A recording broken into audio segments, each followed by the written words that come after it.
Hello, everybody. How we doing? Oh, look, somebody's forgot to turn the bloody music off. Look at that.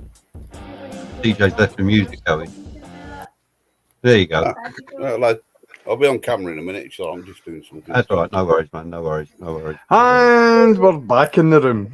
And we're back in the room. How we doing?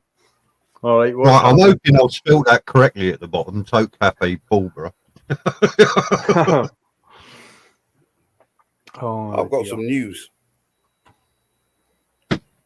Go for it, MT. The floor is yours. I've decided that my CBT runs out in December. Yeah. So I've decided to do my full license instead. Oh, good man. Good. Good man. That's very positive.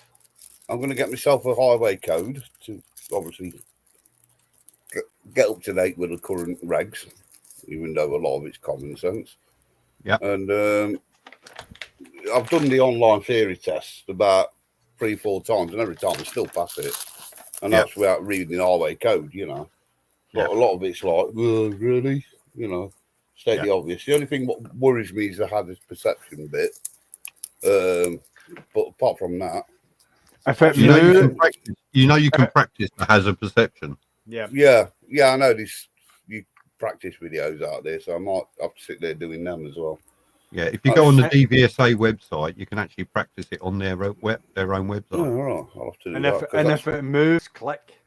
Yep. Yeah, that's the thing. Anything that moves is a hazard. Yeah, I think we've had this discussion before, but it's like, I said, Simon told me, it's like you see something, and because you tend to drive looking further down the road than a normal person, you'll be clicking the button before you should be, you know, and it's like, give it a quick few seconds and then do it, sort of thing. Yeah. You know, so, but yeah. Yeah, there you go. Yeah, that's what I'm going to do. I had a DVD, and it was like it's like basically there was a computer one that I had. Ran on a computer, and it basically simulated what you would get at the DVSA or whatever it was, and it gave you sort of a score, and it was quite accurate from what I could get, like just sitting on my computer, to what I got when I went to actually do the test. I think it was out of 35, and I think I got 32. Yeah, something like that for the hazard perception. Look, like I say, I was sat there thinking about it the other day, and I thought, nah. Rather than do my CBT, I might as well get my full license. Yeah, that's good. At the end of the day, I can still rip the L plates off of Michigan and sit on my Michigan for a while until I find something I like. And I must admit, a lot of the videos, see the hazard perception videos and the hazard perception computer programs. See when I went to actually do the test, they're not exactly the same scenarios, but they're very, very close. They've replicated them very, very close. So it might not be the exact same event that you're looking at, but it's something that you're familiar with. So you know, you're like, there's something coming up here, and I'm going to be ready for it. It's like the obvious thing, like an off-screen van parked up on the side of the road. You know, you already know this. 100%. Watch out for the kid coming from behind, you know, in front of the off-screen wagon. You know. What I will say is a few people, because as you know, I'm doing this class 1 lorry driver, and I've got the hazard perception and everything again. And what everybody's telling me now that's already been through it is the DVSA are using all the CGI clips. So practice the CGI clips if you can. Yeah, right. I'll have to look into that then. But yeah, we decided. So Simon, see, like, do you have to submit tackle readings if you become qualified? Yeah, I've already got my digital taco and that. So yeah. Right, so am I right in saying that there's new regulations coming out that you have to actually record what you did the previous 24 hours before you actually log on to your tackle? Is that right? Yeah, you do. You do because you've got to have a certain amount of hours of weekly rest, and you can only work a maximum of 90 hours in a 2-week period. So you have to do a declaration of your weekly rest, how long you had, and everything else, and it's just a matter of pushing buttons on the taco. Yeah, what I've understood as well is, like, say for example, I was this now being Friday, so say I passed my test on the Monday. If I log on to my taco, I have to enter in the previous 28 days, I think it is. Yeah, it's 28 days. I was about to say, I saw a video about it. Worth of information. Yeah. I've just only if you haven't been driving. Yeah. And then if you've been on holiday that for a would couple of apply weeks, to me. That would apply to me as a new driver. Yeah. I find that weird. And what you can do is you can sign an affirmation certificate that says, like, you know, like if you go on holiday for 2 weeks, yeah, I've been on holiday for 2 weeks and I've done no work, you know, that waivers that. So yeah, a lot of the tacos now as well, and the tacos in certainly the newer lorries, when you put your taco card in to the lorry, it automatically uploads to the DVSA. Right. Yeah, that's what I was going to say. I know. I'm watching a video the other day with a truck driver, and he weren't happy about it because it's like, if you're a new driver, you know, you just back like Stuart says, you've got to account for the month before of what you were doing, and it's like, I hadn't passed my 8VGV test, but you've got to enter it for every single bloody day, you know, rather than just saying this whole month I was just doing, you know, learning.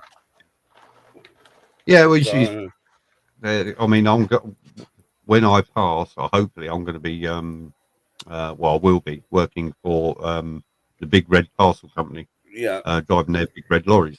Snail mail. Yeah. But by the time I get there, they would have already been using me on the littler lorries, so my taco card will be all up to date, and I just go bang straight in and done. Yeah. So just like, yes, I've spent the last 2 days sitting at home on my ass, playing myself, watching Pornhub. You know, I think there's that button there. I'm not sure. Yep. But yeah, so I mean, sitting in the cab, stroking your black cat. Yeah, that's the one. But the harder thing to do, which I've actually now managed to get an easier course for it, was to get me me official driver CPC certificate. That was the harder one. But then because I've got grandfather rights on my license because I passed my test before 1997, I only have to sit the 35 hours of periodic training rather than do the test. So I'm now up to hour 14. I've got another 21 to go. Well, funnily enough, I've had this fun this week. I've been looking for a minibus to hire because we're all going away as a family. So there's like 10 of us going away, and I'm the only one who could drive. And all the others are on about going up by, you know, train and whatever. But then there's on about a train strike. So I was looking around this week at different minibuses, and it was weird because some places ring them up and go, right, I'm after a minimum 10-seater minibus. Can you do me one? No, you can only drive up to 8. I went, no, I've got granddad rights. I can drive up 16 passengers. Yeah. As long as it's not iron reward, yeah. Yeah. I said, you know, I've got granddad rights. It's for a family holiday. Oh, no, we can't do it. And then I eventually found one place, rang him up. And he goes, you got D1, is it, on your license? I went, yeah. I goes, I'll tell you what, if you want to check it, went on the DVLA, got on the code, sent them the code. I went, you can check yourself. I've got proof. I've got my license. I've got granddad rights, as I call it. And she went, yep, not a problem. So I've got a 17-seater because that's the only one that got spare for a week, you know. And it's like, there's 10 of us going up. It's 17-seater, so it's plenty of room for luggage, you know, all the other junk. You know? Well, it's just funny how a lot of the places assume that you haven't got granddad rights. You know, that's because the person you're talking to or the person you are dealing with, it's probably they haven't got it. Yeah, they don't understand it. Yeah, they don't understand that. Some people out there have got, like you say, granddad rights. So, well, it was good fun anyway. I've still got a road roller on my license. That's I've got that. My license. It's like I've never driven a road roller, but it makes me laugh. I've got a provisional for track driving, you know, the H category. Yeah. But I can ride, but I've got a full license for driving a steamroller, you know, a roller, and it's like, and a tractor and all that lot. But a track vehicle, I've got to go and get my license for it, you know. Yeah. It's weird. It's amount of stuff you look at what you got. You can't drive a 45-footer, but you can drive a 7.5 tonner with a 7.5 ton trailer. Well, this is the thing. 750 kilo, not 7.5 ton. Yeah, we had that. 750. We did 750. Well, that's the funny thing is I can drive a minibus with a trailer. on the back of it. That's right. Because I've got that rights on my license, and it's ever so weird. And it's like you look at your motorbike category, and it sort of says, you know, I've got this certain category, but under clause whatever. And then when you look what that is, it's a trike.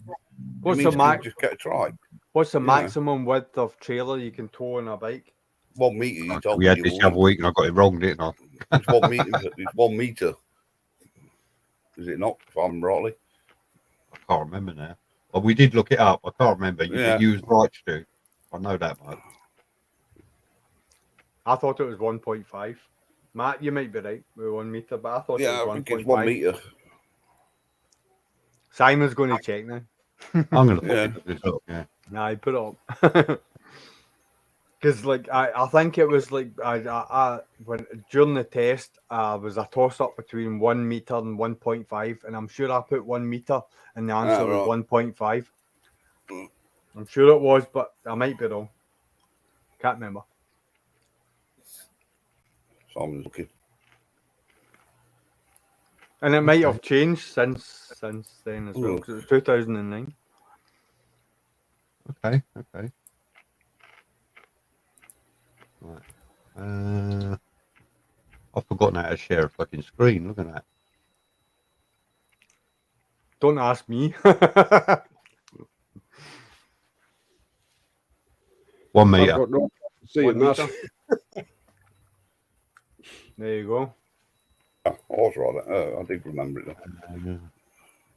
It must weigh no more than 150 kilograms or 2/3 of the curb type weight of the motorbike, or whichever is the lighter. Yeah. So 2/3 of the motorbike weight. So I could tow one of 200 kilos. Mm-hmm.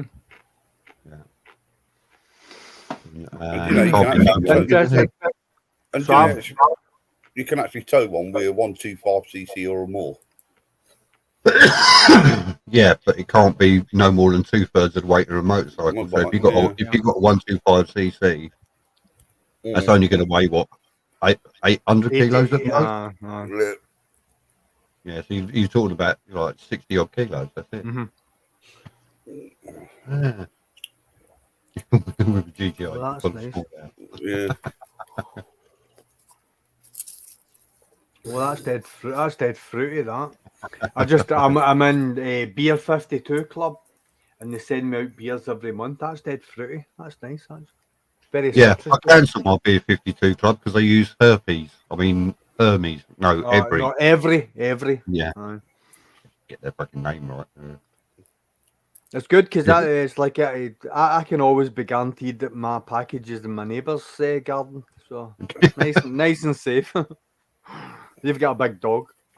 Well, the thing is I had special delivery instructions of that because during the day sometimes there's nobody at home at all, but I've got a little private bit to the right of the house that you can access, and there's a little blue box that's upturned, and I'll get all my parcels put under that, and it's right under a camera, and it's very, very safe. So please leave, and the instruction is, if no answer, please leave under blue box to the right of the front door, under the camera. Those are the instructions. I get home and have left it right in the middle of the fucking doorstep with beer 52 blazoned across it. But see, you're assuming that the driver can read. Well, he managed to read my fucking address. Sat nav's that's pulled followed right the sat nav outside route. That is, exactly. Yeah, that's a route watching No, it's program. like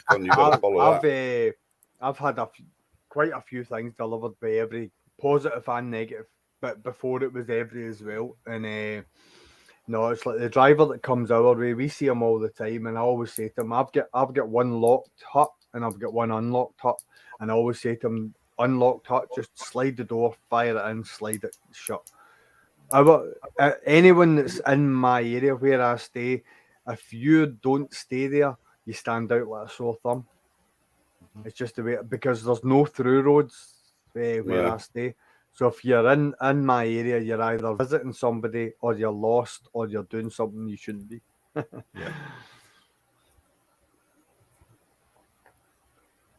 No, good stuff. I like Elsie's comment there about big women. They're fun to ride. It's like riding a moped.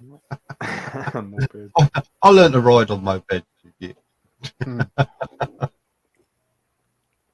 That's exactly it. Don't want you. Oh dear, getting rude. Anyway, how's Cold up? I'm fine, thank you very much. I can say, with being an ex-postman and no longer working for the company, which other people might not be able to say, I know exactly what goes on with people's things that they get delivered to their houses. No idea what you're talking about, Carl. Yeah, well, I say I'm not out there anymore. I can say it. It's when you knock on somebody's door and it's a young lady that answers the door and you says, "Here's your packet," and it goes.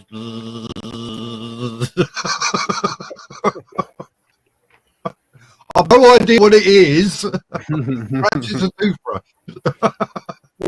When they're getting them delivered and the packaging's all wrapped up in tape.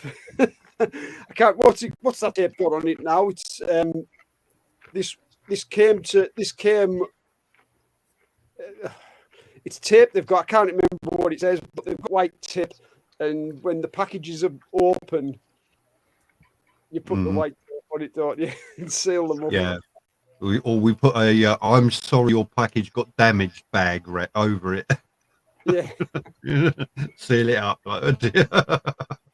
Could have been because here's your big black rim nobbler. Still chucked into the back of the van on the bottom, with everything else piled on top of it. You don't have to do the Manchester bombing happened. My old job of doing security, we started doing bag searches, and you would not believe what you find in some people's bags. Mm-hmm. I believe it. Yeah, been there, done it. Yeah, got a t-shirt, everything. Yeah, bless. Yeah, let me put my rubber gloves on, please, before I go searching through that bag. Yeah. Well, if you've ever, when I work for the ambulance service, if you ever come across unconscious people and you start going through, patting them down to try and find things to give a clue why they're unconscious, and some of the things you discover, it's like, yeah, not good.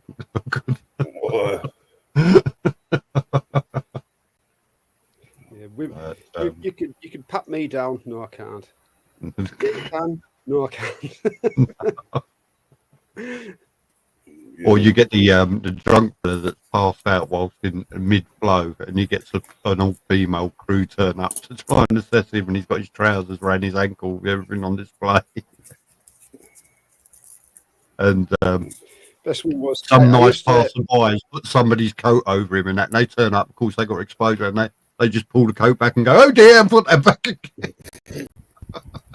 I used to work. I used to work somewhere where we did vehicle searches and that, and we used to search. There used to be a lot of wagons. Used to search a lot of wagons, and there's two things you can sort of like guarantee that one out of every three cars driven by teenagers, you will find some kind of a weapon.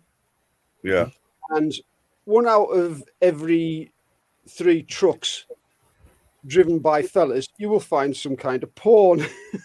and we used to find it, and if there was any females on with us at the time, would say, "Oh, I'll just give." I can't mention names, obviously. I'll just give Sharon a shout, and she'll bring over a confiscation slip. And they used to go, "Oh no, Billy, just Billy." We had a cupboard. We had a cupboard of porno mags and videos, DVDs, absolutely chock-a-block full. It gave you something to do on the quad, didn't it? Well, I've got it. Sorry, you can't let you through with them. You'll have to take them, like. Oh well, okay then, fine enough. What happens now then? Oh, I'll just give Wendy a shout and she'll bring a confiscation slip over. Oh no, it's all right. Just keep them. Just bin them.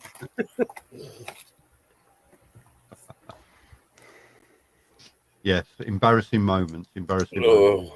And you talk about car searches. I remember when my brother was in the Royal Green Jackets, and before they went off to Northern Ireland, they were doing training for vehicle searches, and they decided to use his car for vehicle searches. So the sergeant and the corporal go and hide something in his car, and then they'll send the squaddies over to try and look for it.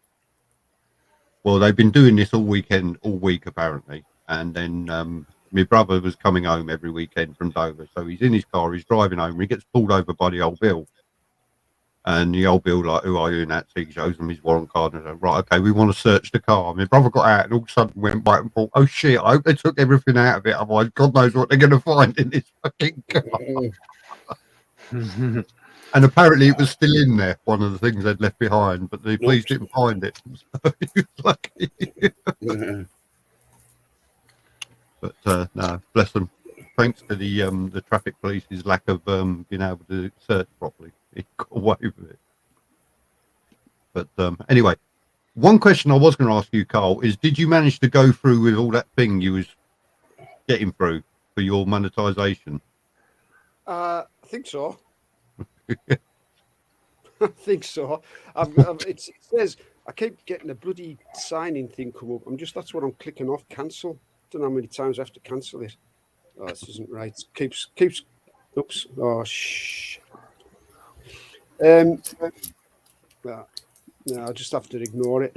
I keep getting. When I go into my analytics and I go on monetization and that, it says there's nothing else I have to do. So I take it. That's it. Yeah. So, but I haven't got a clue because I haven't got a clue where I'm at really. Wife's good at that kind of stuff. I'm not. Yeah. No. Yeah. Well, I went through mine ages ago, and apparently my channel's being reviewed. That's all it tells me, and it could take a month. So, all right, mine took. I think it was only about 2 days. Mine. Yeah. Oh, mine's been forever. I think if they review my channel, I'm going to have to take down about 75% of my videos. No, I'll probably miss loads of videos from them or emails from them where they're saying, actually, you've got to take this one down, you've got to take this one down, you've got to take this one down. I'm just like, no, leave it. No, you won't, because when you go in, when you go into Can you hear me, yeah? What is it? Yeah, YouTube. Loud and clear, buddy. Yeah. When you go into YouTube, the YouTube thing that you I actually lost analytics. Analytics.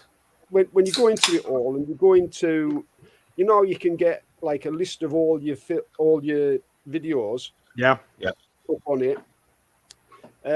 Mine has got like a little sort of, I think it looks like a dollar symbol. Right.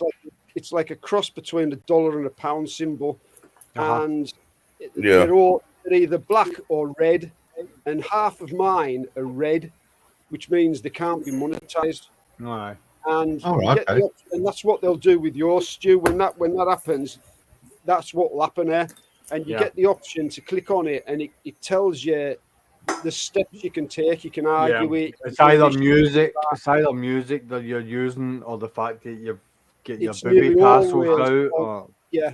On mine, it's just about every one of them.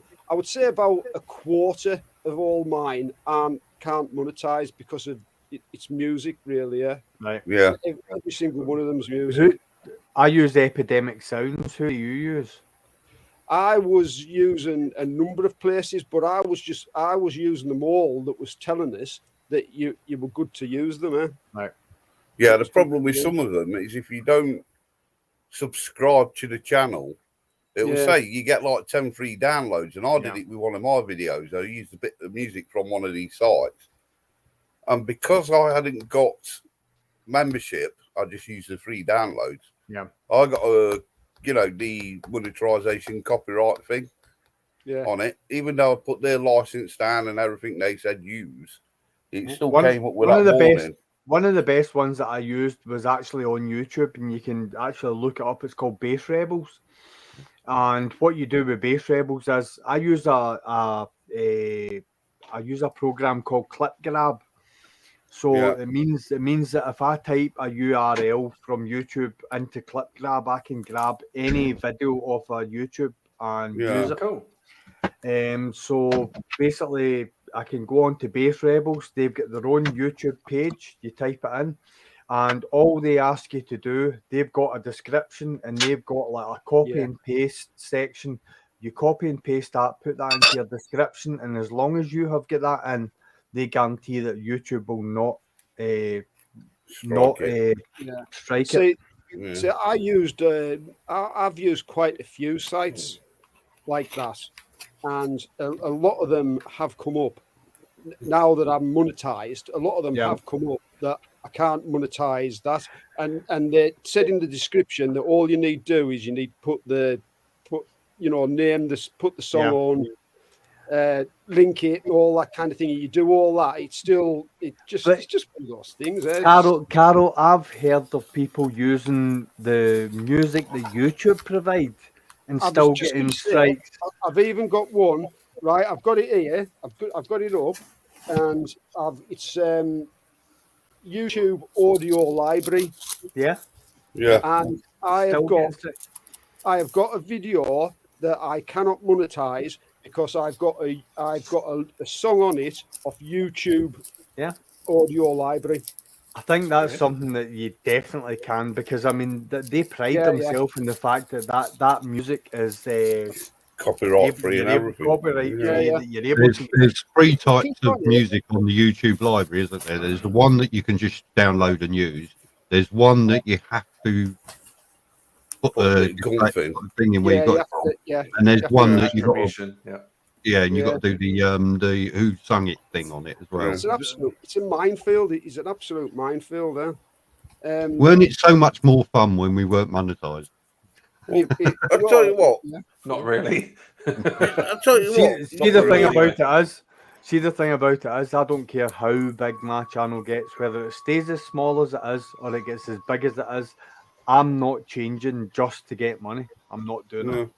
But if they're telling me that I can't swear, they can go take a flying. Exactly. Well, this is the thing where it doesn't. You don't have to though. It's not. They're gonna. It's like what I think. I was watching one of yours, Rev Bomb, the other week, and you were saying that they just sort of like it's not a big deal, you know. You just get a little notification saying you can't monetize this video on that. You know, I think you must have to virtually chop somebody's head off live on a live stream before. That's why. I don't even think. See, like getting to a stage where that I potentially can monetize. I don't even think the monetizations are motivation for me. But I'll tell you what, this is where TikTok have got it right though, and I think that's why people are using TikTok now, is because you listen to some of the music they use on TikTok. It's like, well, I did a video the other day. My missus and daughter both volunteered for Nottingham Pride. So I used a bit of Lady Gaga, you know, I was born this way on that video clip. Nothing, you know, you try and do that on YouTube. Yeah, I never understand that. Yeah. It's right there. You listen to some of the songs that are on there. Yeah, they're all what have been in the charts. There's that Paloma Faith one, weren't they? One of the most popular pages on TikTok recently just finished second in the Eurovision Song Contest, and that's Sam Ryder. Yeah. Because I've watched Sam Ryder for the last 2 years on TikTok. Yeah. I sit on TikTok. I post random nonsense whenever I can be bothered. I don't do any great length, but Sam Ryder was one of the channels that I followed, and to see him do what he's doing now, and he's just about to release an album. Yeah. We're at a stage where music artists do not need record producers. They do not need EMI or all the big companies to be handing them £1 million to sign a contract to put their music out there, because they can do it themselves. House, his missus is not there. So it's not an emergency disaster warning, it's all that. It's disaster. He needs to get a silencer on his Henry, because it sounds like a Henry. That's his dinner bell. Where's my dinner? Where's my dinner? Hell's got... If Rev, he's got Alex motor warming up outside, that's what it is. At least it works anyway. What he's done is drilled a hole in the bottom of his flashlight and stuck a Henry vac on the back of it. That's what he's done. Oh, You saying about you've really got to do something about that. That computer needs moving or something. Oh, That's man. awful. Hold on. How's that? No, it's still there. No, No, it's still a fucking thing. Try switching the computer off, see if that helps. Yeah, exactly. WD-40 on those fan bearings, I tell you. Something like that. Put my fan on the computer, cool it down a bit. There we go. See if that works.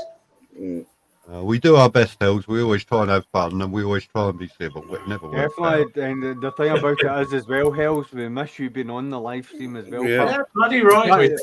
We can't wait for the winter for you and Crystal to be off the road a wee bit, so you can come on and join us.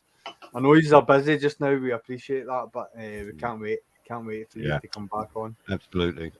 Is he moving around a lot at the moment then, is he? Yeah. Between shows in America, Hills does a lot of spanner work for one of the big companies that goes to a lot of the shows in America. Oh, So right. they basically live out an RV. They've got the Harleys in the back of the RV, and they're traveling about, just living the dream. Nice. Posting Actually, to be videos correct, wherever they he's got one Harley and one boat anchor in the back of his RV. Well, didn't want to go. Let's be correct. I thought that one was diesel powered. Diesel power. But no, Hells is just such a good guy. Drew's salt of the earth, so he is. Absolutely. Well, hopefully, if he's heading down to Florida now, or if you're heading down to Florida now, Hells, you'll be there when I get there at the end of September, and we can meet up and have a chat. Be good fun. Crazy dad bike, and I can't unsee that now.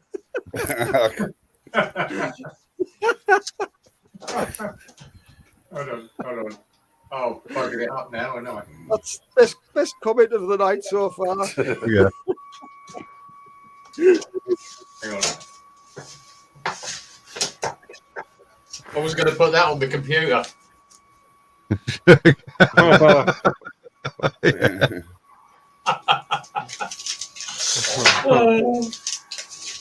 need to get a silencer. I'm not Henry after I tell you. Definitely. Oh, Jesus. Bless you. Yeah, so we all set on what we're going to do next Sunday then, Rev. It's up to you, mate. I don't mind. Yeah. Meet at Hotcliffe or whatever. Yeah, Old Cliff McDonald's would probably be the best place, because that way you're not coming this way and then going back. Yeah. Everybody from Milton Keynes and before we go that down, way. isn't it? Yeah, a cup of coffee. Old Cliff McDonald's is usually quiet on a Sunday morning, first thing. We can get a cup of coffee and have a pee and whatever. And yeah, and then we're right on top of the motorway. Give old silly bollocks a ring in his tractor, and he can join us on the motorway, or we can pull off at 8, just go round the roundabout. He'll see us and he'll catch up and join us, and then we're off. Hang on, if he can keep up with us, that is. Well, you never know. Are any of you heading down to the Birmingham Bike Show this year? Yes. I may do, yeah. I think we should just have a massive moto vloggers meet up. We just all book a hotel, get absolutely smashed. I'll bring Lockwood and Ayrshire Vlogster and whatever, and we'll all come down and we'll just run them up. What date is Sounds that? like a good idea. I mean, Birmingham's only an hour from here, so yeah. Exactly. Yeah. Sounds good, man. And it's not that far from me. So. What, would you fly down, Stu, or? No, we just share the driving. Just drive down. I don't know. It's like if we're going to Saturday, Sunday, drive down the Friday night, do all day Saturday in the bike show, and then out in the Saturday night, and then drive back up on Sunday or something like that. That'd be the best bit. Cool. Well, you're in Kettering, A14, A6. Yeah, straight up, isn't it? Yeah. It'd be good to like even to sort of meet up with people that are in the live chat and stuff like that as well. You know what I mean? I'll tell you what, should we see about getting our own stand up there, the motor vloggers of the UK stand? That is a bloody good idea, mate. That's I a good honestly, idea. Yeah. That is a good idea. I did say for the MK bike show, because there wasn't a lot there this year. Next year, I'd like to get as many motor vloggers as I can to come down for a stand, because the stand can get for. I did it with a couple of my friends at the Scottish Bike Show. We had a stand it was called the Vintage Hall, but we had our own stand and it was in a prime location, and we did sort of show edits, and it was just an edit of all sort of highlights of your channel, and we had 3 laptops set up that just ran on continuous cycles. We had stickers, we had channel cards, the whole works. And we just sat and just offered people coffee, and we had our bikes sitting behind us. We talked bikes, but they watched our stuff on the laptops, and then they took a YouTube channel card away, and then we probably got about 1 subscriber each for the whole weekend. But it was fantastic. It was a great weekend because we didn't have to spend it with the kids or the wife, so it was great. Well, it's a good piss up, isn't it? At the end of the day as well. Absolutely. Let alone meeting everybody face to face. Yeah, I think definitely. even if a stand's something like 1,200 quid for the weekend, which is probably going to be prime location, we all put in 50, 60 quid each. And there's a good 20. You only need 24 of you to make it 50 quid each. Yeah, exactly. You can get people like Teapot, up there, Andy, Lamb Chops, Richie Vida. You could run it like nicking one of Hell's things. You could run it like a small channel mafia. Then right, come here. You can bear your wares. You can give out your stickers and everything else. Be on the stand, talk to people, show them what cameras you use, what microphones and everything else. And it'll be no stuffiness. Just That's it. It would be a good laugh. That I'd be well up for that if anybody. It would be a good laugh. I want to do it next year for the MK Bike Show, which is July again. Yeah. And what I'll do is nearer the time, because a couple of the organisers I know of, I shall get in touch with them, get us a decent sized stand, and what I'll do is I'll start reaching out to all the motor vloggers. Come, join us. I've got a spare room here for one person. I've got a garden for many of you that want tenting. You can tent in the garden. I've got a big garden as well, Simon. 2 spare rooms. Well, right, Simon. I'll say right now, I need to put my holidays for the year in February. So give me the dates to that on. I will. Early enough that I can put my holidays in. I'll book that.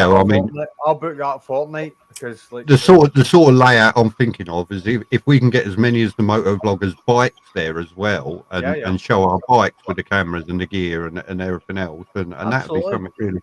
And it's just like come meet the people you watch on YouTube. Simon, that was one of the interesting things because myself and my other 2 mates, we had our bikes there, but do you know one of the biggest things that was talked about was how we mounted our cameras to the helmet. Right.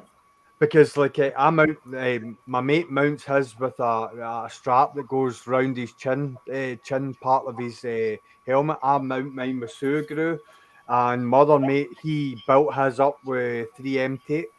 So the 3 of us had different mounting solutions for similar helmets. Not there wasn't one of them that was better than the other because they all worked. But that was the main sort of talking point, other than the bikes, was fancy getting a camera. I'm sure if we started speaking to someone like Drift, GoPro, and that as well, say, look, all the motor vloggers are going to be here. Would you like to join in with it and maybe have a little bit there selling your cameras? Yeah, one of them may be interested. Yeah. So there you go. It's not a bad idea. It's not a bad idea at all. I'd go for that. It's something I thought about this year, and I thought, that'd be really something good because we was all there at one point, weren't we, Rev? We were hanging around your stall. It was all round our stand, and our bike sales went mad that weekend just because the fact that people are like, oh bloody hell! There's Simon GTR, there's Andy, there's Steve. We had Rivnik down there, we had Uncle Red. The thing about it is obviously myself being what I would class I'm a small channel. I don't have any affiliations with anyone, but it's any motor vloggers that have an affiliation with a specific company. I as a person would not have an objection to them maybe promoting that product or whatever it is that they're affiliated to within our stand, because that again brings more people to us. My question and I is, think I think sorry Matt, I was going to go say on. that I think that the fact that people have not been out at these bike shows for so long, I think they're going to be more attracted to the likes of ourselves as people as opposed to the brands of the bikes, because we're more real to them than the bikes and whatever themselves. I think it's a more appealing sort of a prospect to them. Absolutely. I think as well, I'm surprised that some of these camera manufacturers aren't at these shows with people who use their equipment. You know, because it's good publicity. If somebody walks up to their stand and like me, you, or any of us are stood there, well, a motorbike with, drift cameras stuck on your head and all this stuff, they're more likely to talk to you than what they are to drift people because you're using the kit. That, Matt. You're using the kit. But the reality is that these people are on another planet quite often. They don't think about the everyday Joe blog, do they? They don't, corporate. Yeah, they don't give a shit because at the end of the day, they'd sooner get some celebrity there.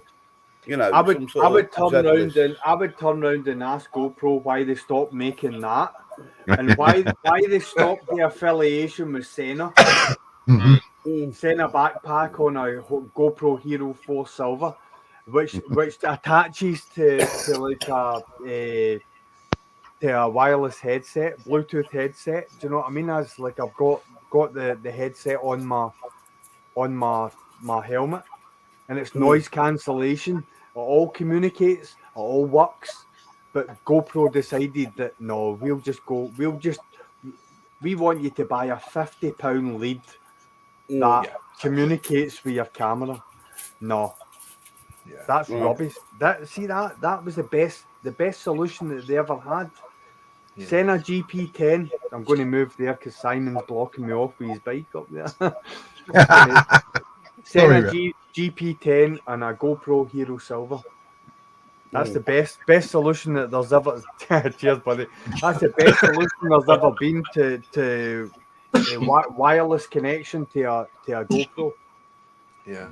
And why they've never done it?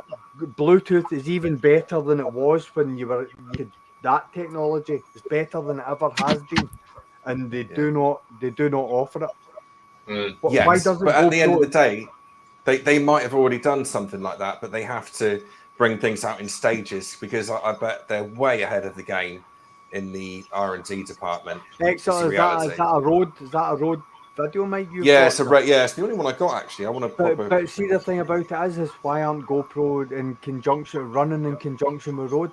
That's the best wireless audio mic that's in the market. So why don't GoPro just turn around and go, let's collaborate? Yeah.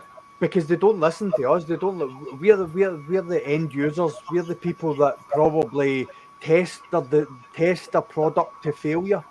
Yeah. We get the wind noise. We've got solutions that they don't even know about yet. To make their audio sound as good as it does when you're traveling at legal speeds and whatever. It does make perfect sense, but I think a lot from what I know with these companies, they got tunnel vision. You know, they can only see what's in front of them. They don't think out the box at all. It's just them on their own, really.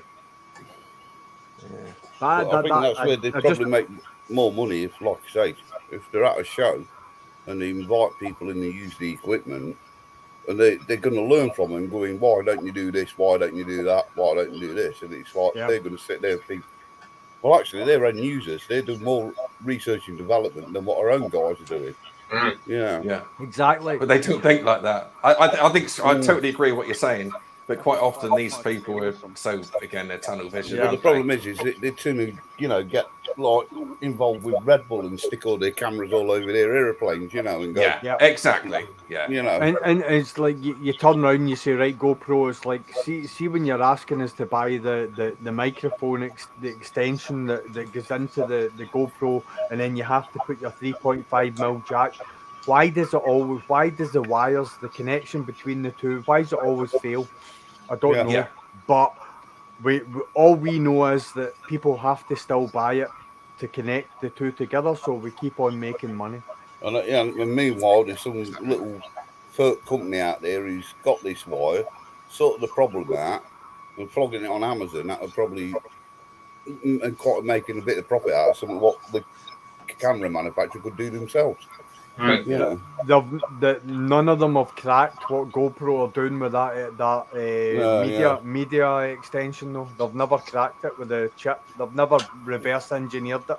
No, the Chinese or anyone, nobody's reverse engineered it. Not had a look into it, Whatever it is that they're doing. The market there. So I bought myself a little toy today, and I've got it on at the minute. I've got one of those ring lights from my laptop.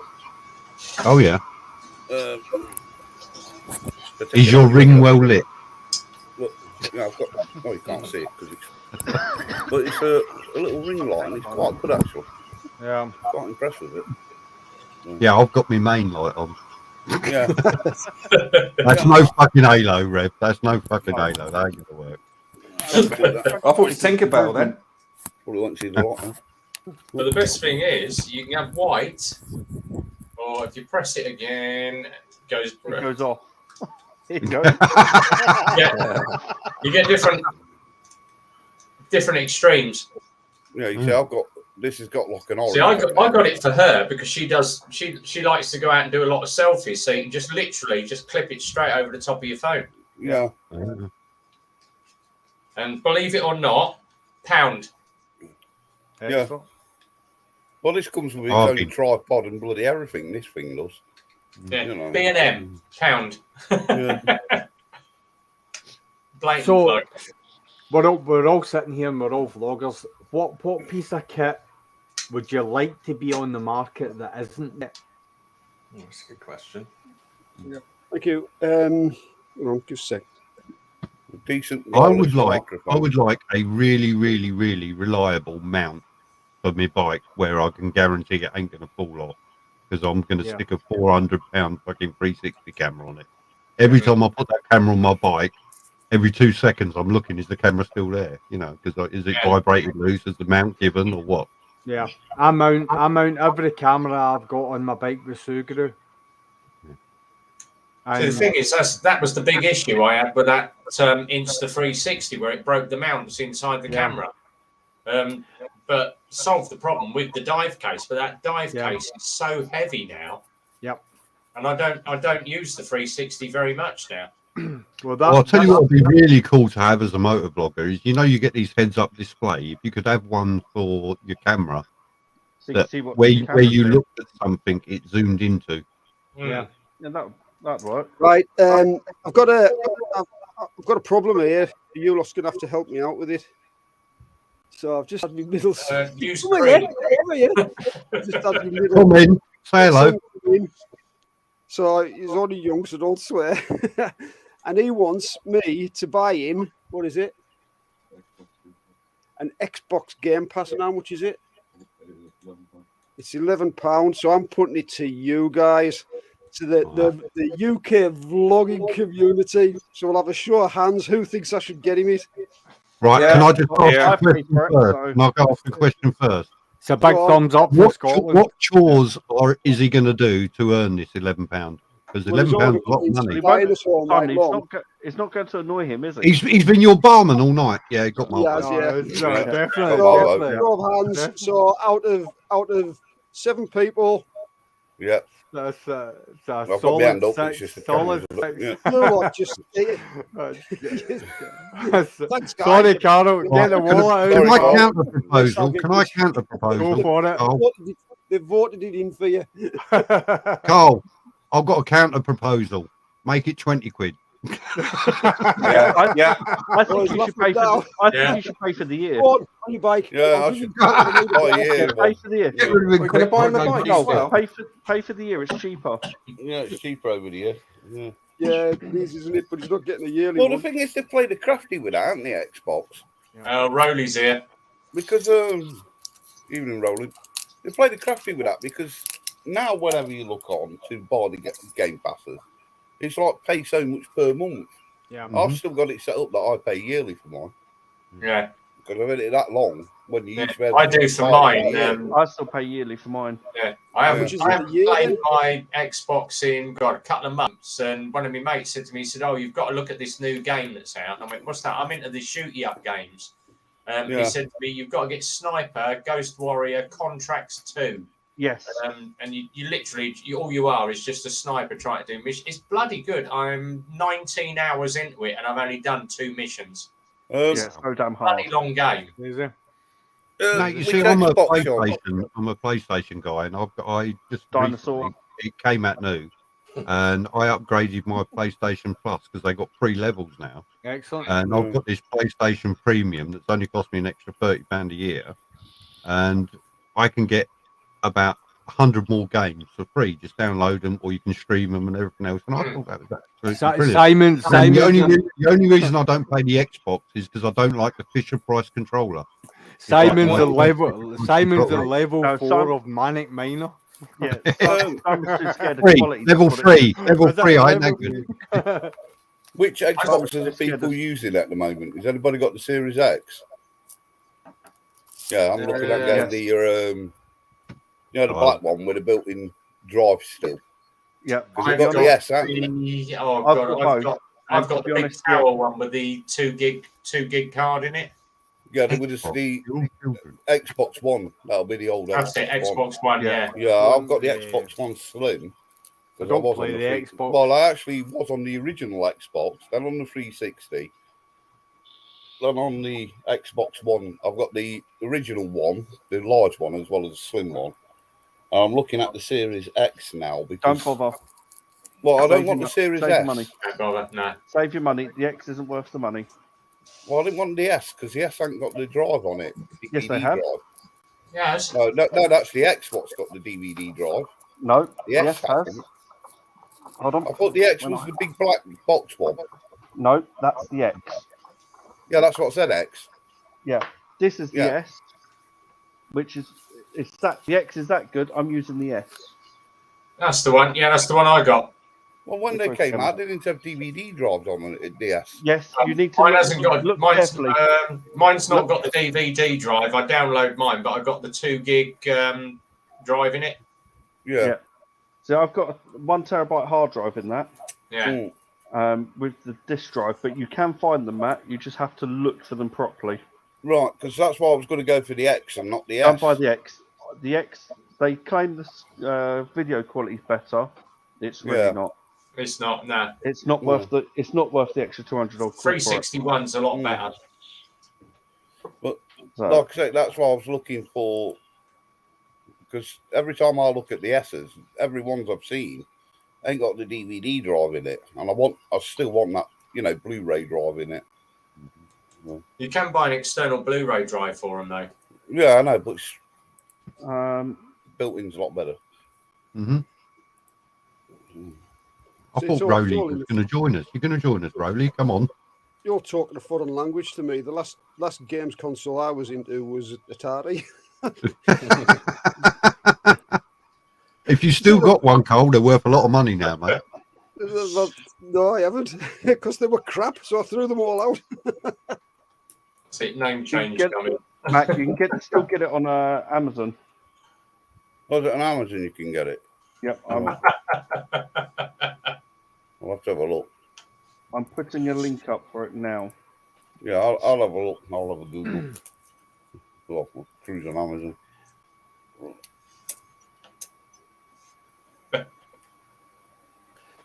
I must admit, I'd like to get a games console again. I haven't had one for years. I'm talking probably 15 years, probably. Linked up in the private chat. I'm getting time. Right, thank you. I know. I was in a sort of group of guys. We went on to Call of Duty Modern Warfare 2 Friday, Saturday, Sunday. We competed against all sorts of people in the UK, and it was ridiculous the amount of hours that we spent.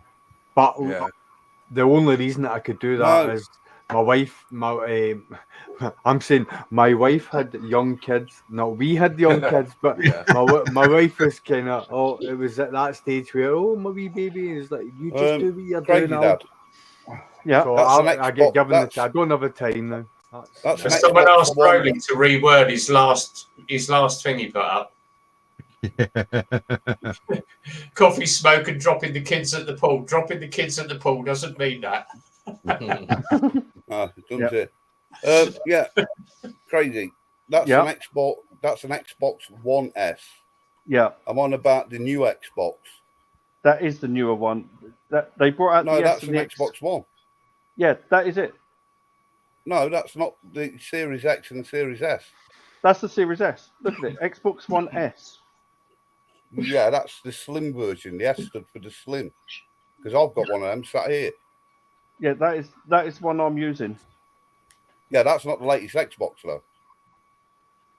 It's a big square. I've no idea. The latest Xbox, if you look, type in the Series X as in X-ray. Yeah, which is a big black thing. Find a picture, Stu. Share it. I'll. Yeah, if you look at that one, what you've shared, it actually says. But it if I type in big black thing, it's an Xbox One. I don't know what I'll get. You have to tickle it. Strike. Yeah. Yep. I'll take a mulligan in that one. Right. That's why it's 149 quid, because it's an Xbox One S slim. Let me try this.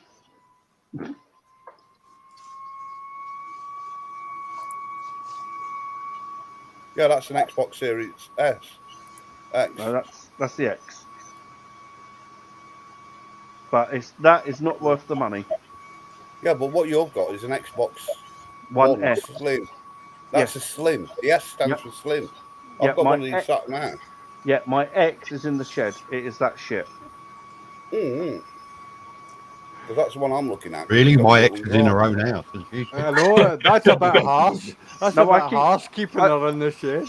Yeah, no, I keep her in the shed in case the marriage doesn't work out. At least I've got something better. Because I know I'm going to eventually have to get one because I know we're. Shit, she's still next door. I'm going to. Was that your new ex? Games of play. Yeah, if I suddenly disappear, my new ex has just kicked me out. Well, this is the current wife.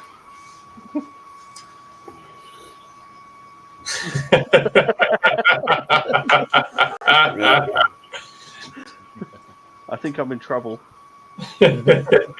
No ride for you next Sunday. Well, I don't have that big thumbprint in my head. Not yet, anyway. Not yet. No, it develops slowly. Yeah. Yeah. No, I did the whole controlling relationship before, and that's not going to work here. No, it's like... It took me ages to realise what the red spot was that people had on women had on their forehead. You're not that again. You're not having enough council house. That's what it's for. No more benefits. You're not having that council house. Rev, you saw my TikTok I put up, didn't you? Yeah, sorry. I got a strike for that. It's fun though, isn't it? Yeah, idiots.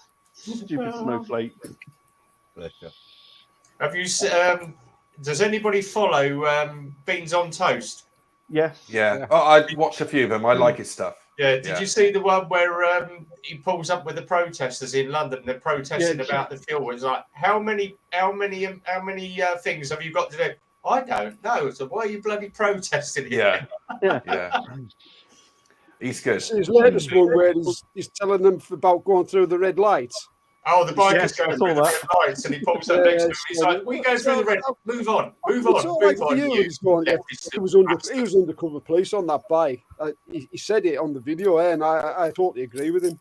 Was that the boy that in London? Yeah. I saw that. I saw that. Yeah. He done one with a copper as well, didn't he? He got done for parking on a pavement or riding across a pavement, and then he went up to a copper and why is it right for you, not for me, sort of thing. Yeah. He's good. To get a coffee, haven't we? She's got in to get a coffee. Yeah, that's right. Yeah. Yeah, so I do that. If there's a car waiting to turn right, I bump the van up the curb and go round. I'm not sitting behind stupid people wanting to turn right. Mm. You never get anywhere. Yeah, old Toasty is a good old boy. Yeah. Never mind. Rev, did you see my video with my ride out to Largs? Yeah. Did you like my adverts? Don't reveal too much, because it's actually on my next to watch. My jump style adverts. Yeah, the junk stuff with the dancing. Oh, that's the water advert, isn't it? I'll have a water. That was just one of those silly moments. I was like, oh, it's good. You got to do it every now and then, chuck in a bit of comedy. And exactly. Yeah. Exactly. Somebody said, somebody put on the comments, I loved the scenery, I loved your riding, but I wasn't very pleased with the adverts. I was like, you still watched it, mate? So fair enough. Yeah. Well done. Get a life, well done for sticking with it. Bloody hell, 11:15. It's way past my bedtime. I'm up again at 5 o'clock. But oh, it's like, are you still on the beer though, Greg? Yeah. I haven't got one actually. I might have to go and get one. Here's a funny thing. It's like my supervisor was off on holiday last week, so the guy that I'm working with, I was basically in charge of him. So like I'm running around like a blue ass fly trying to make sure that he's not killing himself and everything's getting done. So I get a phone call. We've got a mobile phone, a works mobile phone. So my boss phones me. I want to speak to you. I'm like, oh God, what have I done? Right, okay, I'll be in a minute. So I went into his office and I sat down. And he's like, I've just bought a bike. It's like, all right, have you? It's not very good. What have you got? And he was like, a Tiger, whatever it is, Triumph Tiger 650 or whatever it is. I was like, oh, brilliant. Aye, well done. I was looking for bike rides in Ayrshire. Right, okay. I found Ayrshire Vlogster. Did you know? He said, aye. He said, I was watching one of his videos and he said it was one of those live stream things. I said, all right, I'm starting to sweat by this time. And he's like, I says, I'm watching this live stream and I recognise this person that's on this live stream. I was like, do you? He's like, aye, it was you. I was like, I know it was. So, like, my manager now follows me, Ayrshire Vlogster and Lockwood on YouTube. So every now and then he comes out and goes, oh, Lockwood's done this and Lockwood's done that. I was like, aye, I know, because it happened about 5-6 weeks ago. And it's like, he's just seen it now on YouTube and thinking it's all real. And it's like, no, it happened. Like, we've been talking about it for the last 2 months. Yeah. But, it's the strangest thing. It's the strangest thing when somebody so close to you knows your channel and you're like, right, okay, things have changed now. It's like, they've not really. Do you find that most people are quite constructive with you? Because a lot of people I know are like, what the hell are you doing that rubbish for? You know, why are you going out filming and all that? You know, that's just not very supportive, really. Well, see, to be quite honest, like anyone that I talk to that I say, like, I do YouTube, first thing, why? It's like, well, I do it for myself. It's a personal record of my biking experience, my journey. And it's a good thing that if I'm saying to the kids, listen, Dad's going out on his bike, they can go onto YouTube and they can watch. I don't have a problem with my kids watching anything that I put out because it's not, there's going to be a few swear words, but I can guarantee you they hear more from me in the house than they do on a YouTube video that I'm putting up. So, like, I don't have an issue with them watching anything. So they get to experience the ride that I've just had, and I'll show them it. And most of them say, "Dad, that's so cringe." Cool. I know that it's right. Then that's good. If you think it's cringy, then and at the end of the day, it's quite inspirational for them to watch you do something that you love to do. Absolutely. You know, that's why we all do it. We all love doing it one way or another, don't we? But then, and a lot of people sit around just saying, "Oh, I wish I want to do that one day." Well, we've done it. Yeah. We've got off our ass and done it. Then it can be a historical thing as well.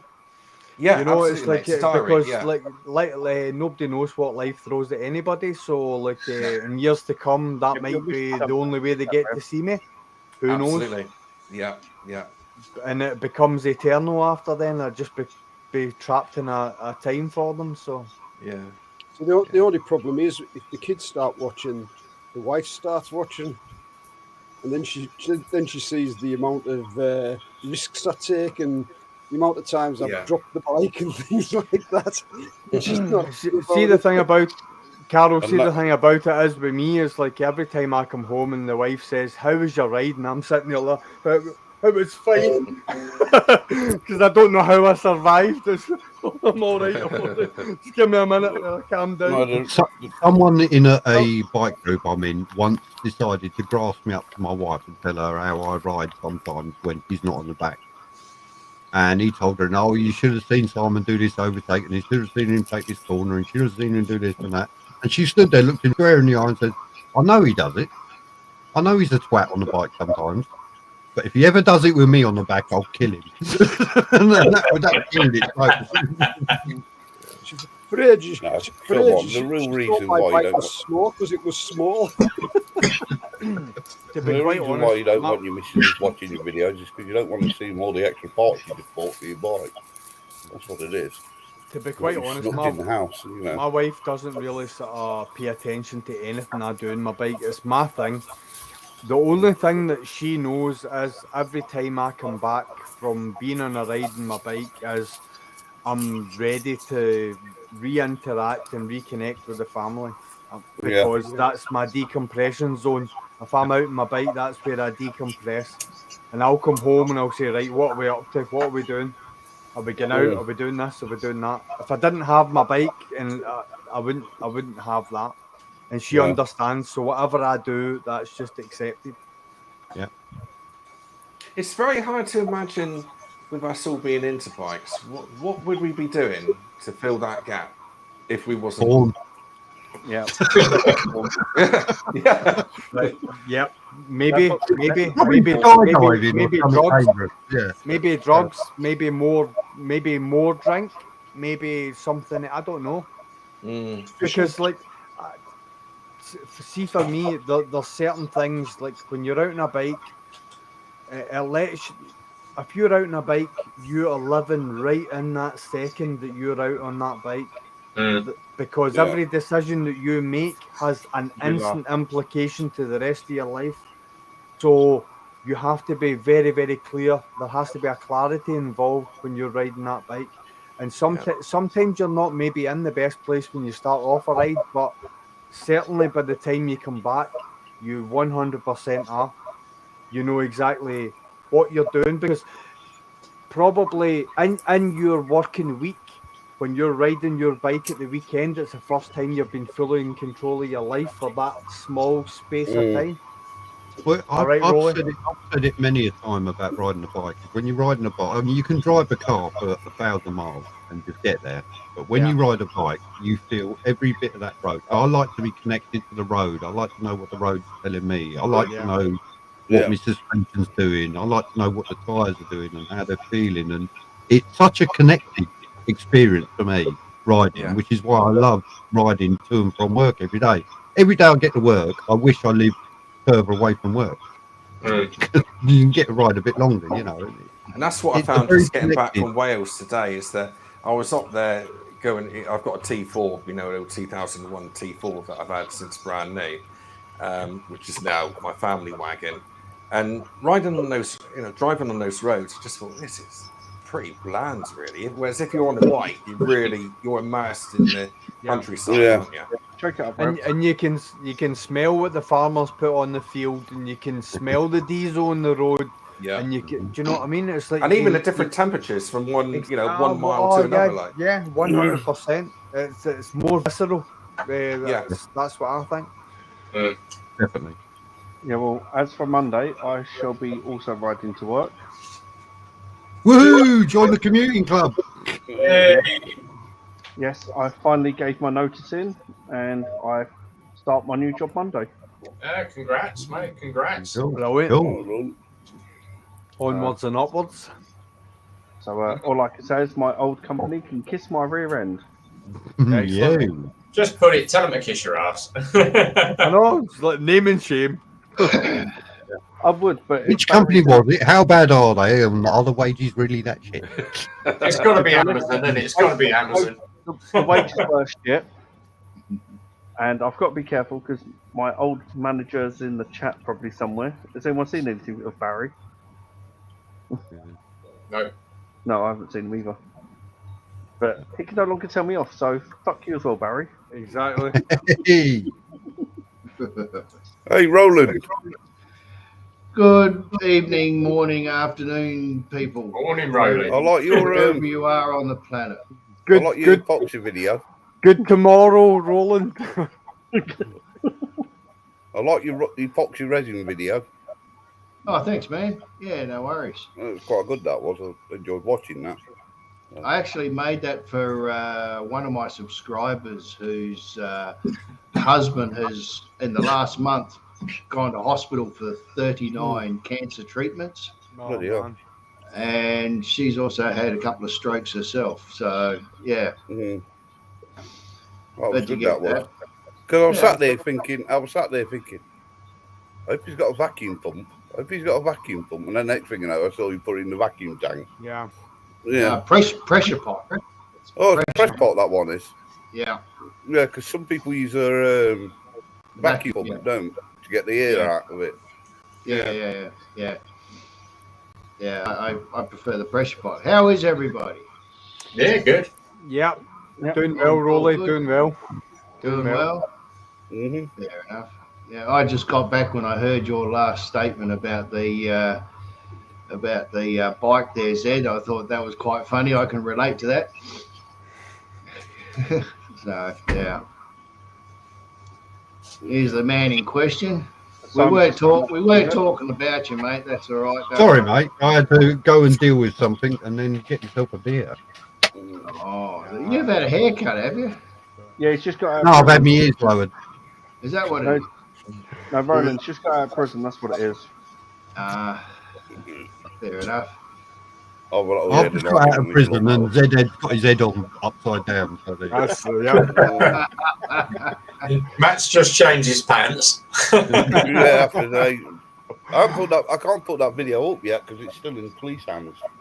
So until it's done, no, I just posted it on Facebook. But bloody hell, That was close. It's like when I looked at my speed, I watched the video a couple of times, and then I thought, oh, what? How quick did I deaccelerate? I'll tell you what, I bloody reacted quick. It's a good job we're only doing about 24 though. Mm-hmm. But that was a weird one. It looks, I think the bloke had, he's either had a heart attack or he's gone into hypo. You know, he's diabetic, because when he came past me, it was just slumped forward with no hands on the steering wheel. And like I say, he's lucky. He hit the car in front of me, sideswiped her, was coming straight at me, and I'm like thinking, shit, you know, straight on the ankle. Wow. Went up on the pavement, I missed him, went up on the pavement, rolled along the pavement, and hit a car coming out of KFC. Lucky he did hit a car, not a pedestrian, though. That's on the good side. Yeah, because even the police were like, what happened? So I told them, and they were like, that's the only thing we can think of.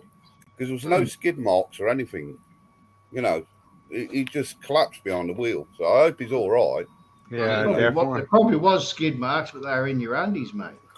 Yeah, they were definitely in mine. I tell you, that was a brown trousers and bicycle clip moment. That was. Oh, Jesus Christ Almighty!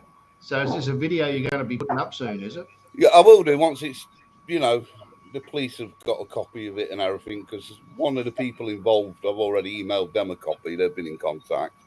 Wow. I'm just waiting for another person to contact me, and I will email it them. And I should receive an email off the police to be able to send them the footage as well.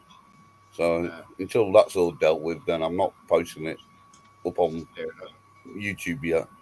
What's the weather like over there, guys? Is it still warm or is it cool? Sun shining, Roland. Yeah, it's been sunny and shining and 24 degrees and 23 degrees.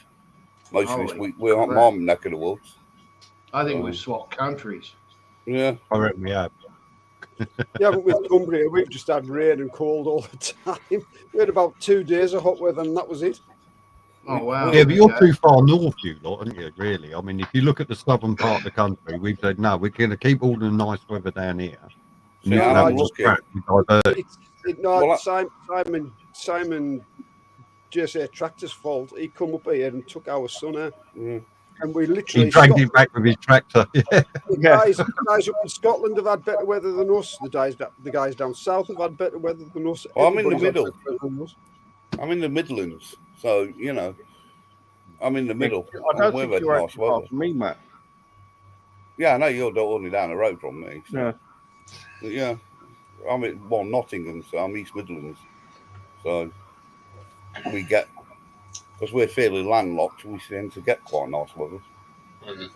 So, I've been up in Wales, and it's been nicer weather in Devon than what it has been in Wales, so I should have stayed at home, really. I've got a friend who lives in Penarth, which is near Cardiff, so I've been quite a bit. Yeah, I was there today in Cardiff. Yeah. Anyway, boys, it's 11:30 here. I'm going to head off. I've got to be up in 5 and a bit hours to get back to the garage on Saturday. So I'll catch up with you over the weekend, Simon, and we'll knock out some meeting points for this ride. Yeah, well, there's one meeting point. Yeah. Yeah, Hockley, McDonald's, and then we're on. Yeah, brilliant. All right, have a good one, guys. Right there, all the best, man. All the best. Yeah. So he was the one making the noise. Exeter. Did you go and visit Yanto's tomb? So say again? Yanto's tomb in Cardiff Bay. No, I didn't go there, mate. We were literally there for about 4 hours. Not very long. Right, yeah, just in the city centre. If you've watched Torchwood, it was all based around Cardiff Bay. And the door, what was the entrance into Torchwood, is now what they call Yanto's tomb, because he got killed in Torchwood, didn't he? So they made a shrine out of it and everything. Oh, right, okay. And you have to I quite like that, actually, Torchwood. Yeah, well, when you walk down past the big water fountain thing, and keep walking straight to the edge there, if you look over the sort of rails and look to your right, you'll see where the door is, and you can actually get down to it and walk up to it. Oh, cool. But yeah, it was all filmed around. Most of it was filmed around, like I say, their base was Cardiff Bay, wasn't it? So yeah, it's a beautiful place actually, Cardiff, isn't it? Yeah, it is. Nice. That Bay area where they've all done it all. Because when they did the Christmas episode of Doctor Who, there's a hotel on the bay, and that's where Kylie Minogue was staying. Oh, right. In there, but that Bay area and all around there is absolutely beautiful. But like I said, I've got a friend who lives in Penarth, so Yeah. I can't believe how many shops are in the town centre. It's just massive. Oh, there, it's massive. Cardiff City Centre is massive. So, because we went to Barry Island, of course, which is what was that show? Gavin and Stacey. Gavin and Stacey. Yeah, because we did all of that. What's occurring? Yeah, that's it. Because it's quite funny because you go to actually Barry Island and where the chip shop is and the arcade and all that lot, you can see where it was all filmed. So which it is. Wales is nice, and also you got the Mac Loop if you're into the aircraft, where they do the low level flying. The RAF and the US military do all the low level flying. They call it the Mac Loop. Oh, right. Yeah. And a lot of the time, you're actually stood on the hillside, and the aircraft is either at the same level as you or below you. Oh, brilliant! Somebody you want to see, if you have a look on YouTube and have a look at the Mac Loop in Wales and watch some of the videos. I've seen photographs of people standing on the hill with the fighter jets sitting on their side. Yeah, looking at them. Right in line with them. Yeah. That's the Mac Loop in Wales. It goes up through. It's up through Wales, around a bit of the Lake District and back down again. And they call it. It's got the name Mac Loop. Because you get all the Hercules, you want to watch the Hercules going through it, the bloody big heavy transporters and that flying around. It's fantastic. Cool. Sounds cool. So that's a good place to visit if you're ever in Wales. Find out where the Mac Loop is and go and stand there for a day. Find all the aircraft spotters with the scanners and just stand there watching them. It's fascinating. That is. A bit like that St. Martin's, isn't it, where the big jumbos come over the beach. Come into land. Oh, yeah. I bet that's a heck of a rush. Oh, is that the one they fly over the beach? Yeah. Oh God, man. I bet that's a rush. BBB, boating's off. But cheers, boating. I'd say they reckon the Mac Loop is well worth a visit. Yeah.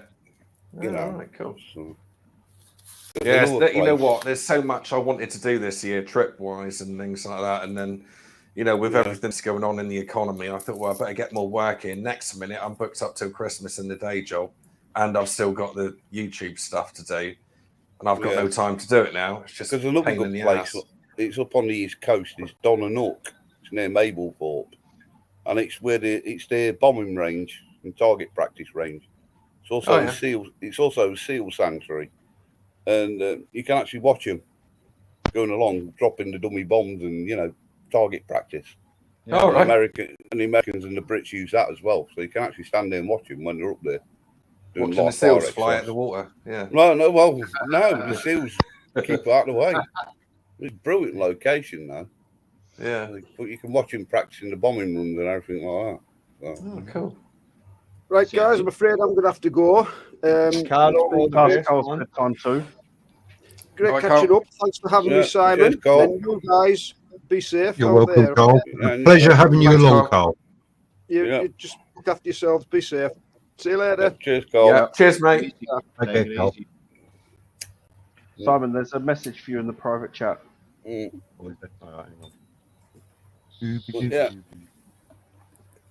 That's a nice. If you're into that kind of thing, it's worth visiting. You know what I mean? Like I say, the Mac Loop is fantastic because of practicing all low-level flying. Donanook's because of live flying. So looking quiet. You do know everybody else in this chat room can see that. I'm aware of that. I was aware of that after I press enter. Yeah. So, it doesn't matter. It's not common knowledge, but no. That's all right. Your secret's safe with us. Yeah. Yeah. The fact that you're going through this sex change operation means a lot. You know. Yeah. Be brave. Be brave. I thought it was just me. I'll be Barbara by the next weekend. The thing about it is the first sex change actually took place in an aeroplane mid-air because legally there wasn't a country that was allowed to do it, and I would quite happily say that the guy landed with a FUD. You bastard! You was waiting until I was having a drink for that, didn't you? I nearly spat all over the table. I've done that before, straight over the laptop, and I'm like, oh god. That's a good one. That's a good one, Stu. I'll give you that one. Top one for that one. Oh, I get to play with my new tools this weekend. Is that easy? Easy. Are we still talking about sex changes? Yeah. I think Matt's on about a blow up doll now. Yeah, I've got a Dyson instead of a Henry. No, you can't have a Henry because Rev's got that. He's blowing all the time. Well, he's got a Henrietta, hasn't he? Not a Henry. I'm going to do me. I got me Chain Monkey and my Chain Monkey laser. Actually, I saw your video. Yeah, I bought myself a new toolkit, so I'm going to do the bike on Sunday. I just need to get my missus to pick up some marker pens for me because I want to put a couple of data lines on the bike marks before I do anything to it. Hey, Crazy Dad, did you follow my instructions on how to do your chain? Kind of, because after we got off the phone, my mind went, now what did he say? But there's marks actually on the bike, so I just followed those. The marks are good, but once the chain is aligned, what I tend to do is, like I said to you, is loosen the axle nut, and then what I do is however many turns I turn one side, I'll turn the other exactly the same amount of time. So I started off with that, but then that keeps it all dead level. Yeah, so I started off doing that, but by the time I got to the other side of the bike, I forgot how many times I turned. Oh, I knew that was coming. I told you 2 quarter turns at a time, so you do it twice at a time. Oh, yeah. Yeah, I told you to do it that way. And crazy. That is why I'm going to put marks on my locking nuts and everything, so I know where it started from. That's a good idea. There's a data point. There's a start point. That's why I'm waiting. My missus is going to pick me up. I was after some Tipex, but I'm going to go use those gold and silver marker pens. So just put a mark on the bike as a reference point, and with the true laser on it as well. get all my reference points, and then mark them all up, and then start adjusting it. Or you can be like my son Charlie, the one that's had the accident. I showed him when he first got his motorbike how to adjust the chain, and I said we loosen this and we do this way. However many turns we do this side, we do this side, and we do until the chain looks like this. He's like, okay. And then he said to me one day, he said, you know what, I've had to adjust my chain 3 times this week, 3 days on the trot. I went, have you? He went, yeah, I've had to adjust it. I went, well, that's not right. It's only a little 125. It will not stretch the chain that much. You've got to do it every bleeding day. I went, right, I'll go out and have a look at it. I went out, and he put his bike on the centre stand. As I looked at it, I went, well, that don't look right. So I thought, right, okay, before I do anything, I'm just going to check the marks on it. And one was all the way forward and one was all the way backwards. Interesting. And I went, so when you turn this one this way 3 times or twice, do you do this one this way twice? He went, no, it's that way. So he was loosening one and tightening the other. Wow. How's it getting on, Simon, by the way? Because I was away when you put the video out, so I got some catching up to do. So yeah, long story short, came off his bike on Monday last week. I had the phone call, hit my bike and headed up to the scene of the accident. Got him into hospital. Darren Spears of HBB Motorcycles dropped everything and went to collect his bike and ended up taking him to hospital as well because he had that was on the Monday. On the Tuesday, I was running backwards and forwards to the hospital, taking him the bits up and everything else he needed. He had the operation on the Wednesday. They put wires in his right wrist. In his left wrist, they put wires, plates, and screws because that was the worst break, apparently. On the Wednesday, he came home Thursday evening of last week, and he's been home since. He went back to X-ray Tuesday this week. And they x-rayed everything. They recast his right arm because they said that's making a lot of improvement. They put a new cast on his left arm. That one's not so good. And he's got to go back again next week. But they are talking about a second operation on his left wrist. And he might not get full mobility back. But until everything else, we don't know. Well, I've had a look at the corner he had the accident on. He was very, very lucky because like most country roads, there are bits of concrete and bits of tree and bits of this and bits of that. He missed everything. So, I mean, when the bike high sides, it throws you off like a catapult. Because he said to me, is there anything else I could have done? I said, only go into the corner slower than you did and not panic. You know, the speed he says he went into the corner, I say he would have got round it, but he panicked, hit the brake. And when you hit the brakes in the corner, the bike's going to do 2 things. It's either going to bite and high side you or low side you, and it high sided it. So he hit the only bit of tarmac on that corner that was clear. So was it a car coming the opposite way? You don't say if you don't want to say, but no, it wasn't. It was him on his own. No other vehicles involved. As he went into the corner, his words are, "I felt like I was going too fast, so I panic braked." And well, he said he braked, and it's like panic braking. And whether he's hit the front and back or the front and the back because he can't remember. But the tyres bit and it high sided because it's the right hand corner and all the damage is on the left hand side of the bike. So we've all been there, haven't we? I say you learn, isn't it? But unfortunately, you know. Yeah, I mean, I did after making sure he was okay. I started checking all his gear, and there isn't one mark on his crash helmet. His gloves are obviously scuffed. There's one slight mark on the shoulder of his armor, on his thing jacket, and there's a tear to the right knee. Oh, sorry, left knee, where he's gone down. There's a slight tear in his trousers, and can't really tell much from his boots. But that was the only damage to his clothing, so I'm quite satisfied that that's all he hit. It sounds like he was out in the sticks on his own as well, which is always in a hands out moment, isn't it? High side, hands out. That's your natural instinct. You go to fall off and you put your hands out. You do. Is the bike a write-off? No. 2 indicators and a gear lever, and the bike's roadworthy. Wow. Okay. all right, it needs new fairing as well because there's a hole in the fairing where someone's punching it. But you know, it's fine. Everything else. Oh, the handlebars are twisted, so I've got to straighten them as well. But yeah, Simon, was his first words were, "Is my bike okay?" yeah. Yeah. I put this T-shirt on for him today, and I told him that as well. I think every biker does that because it's like I did with my missus. Yeah.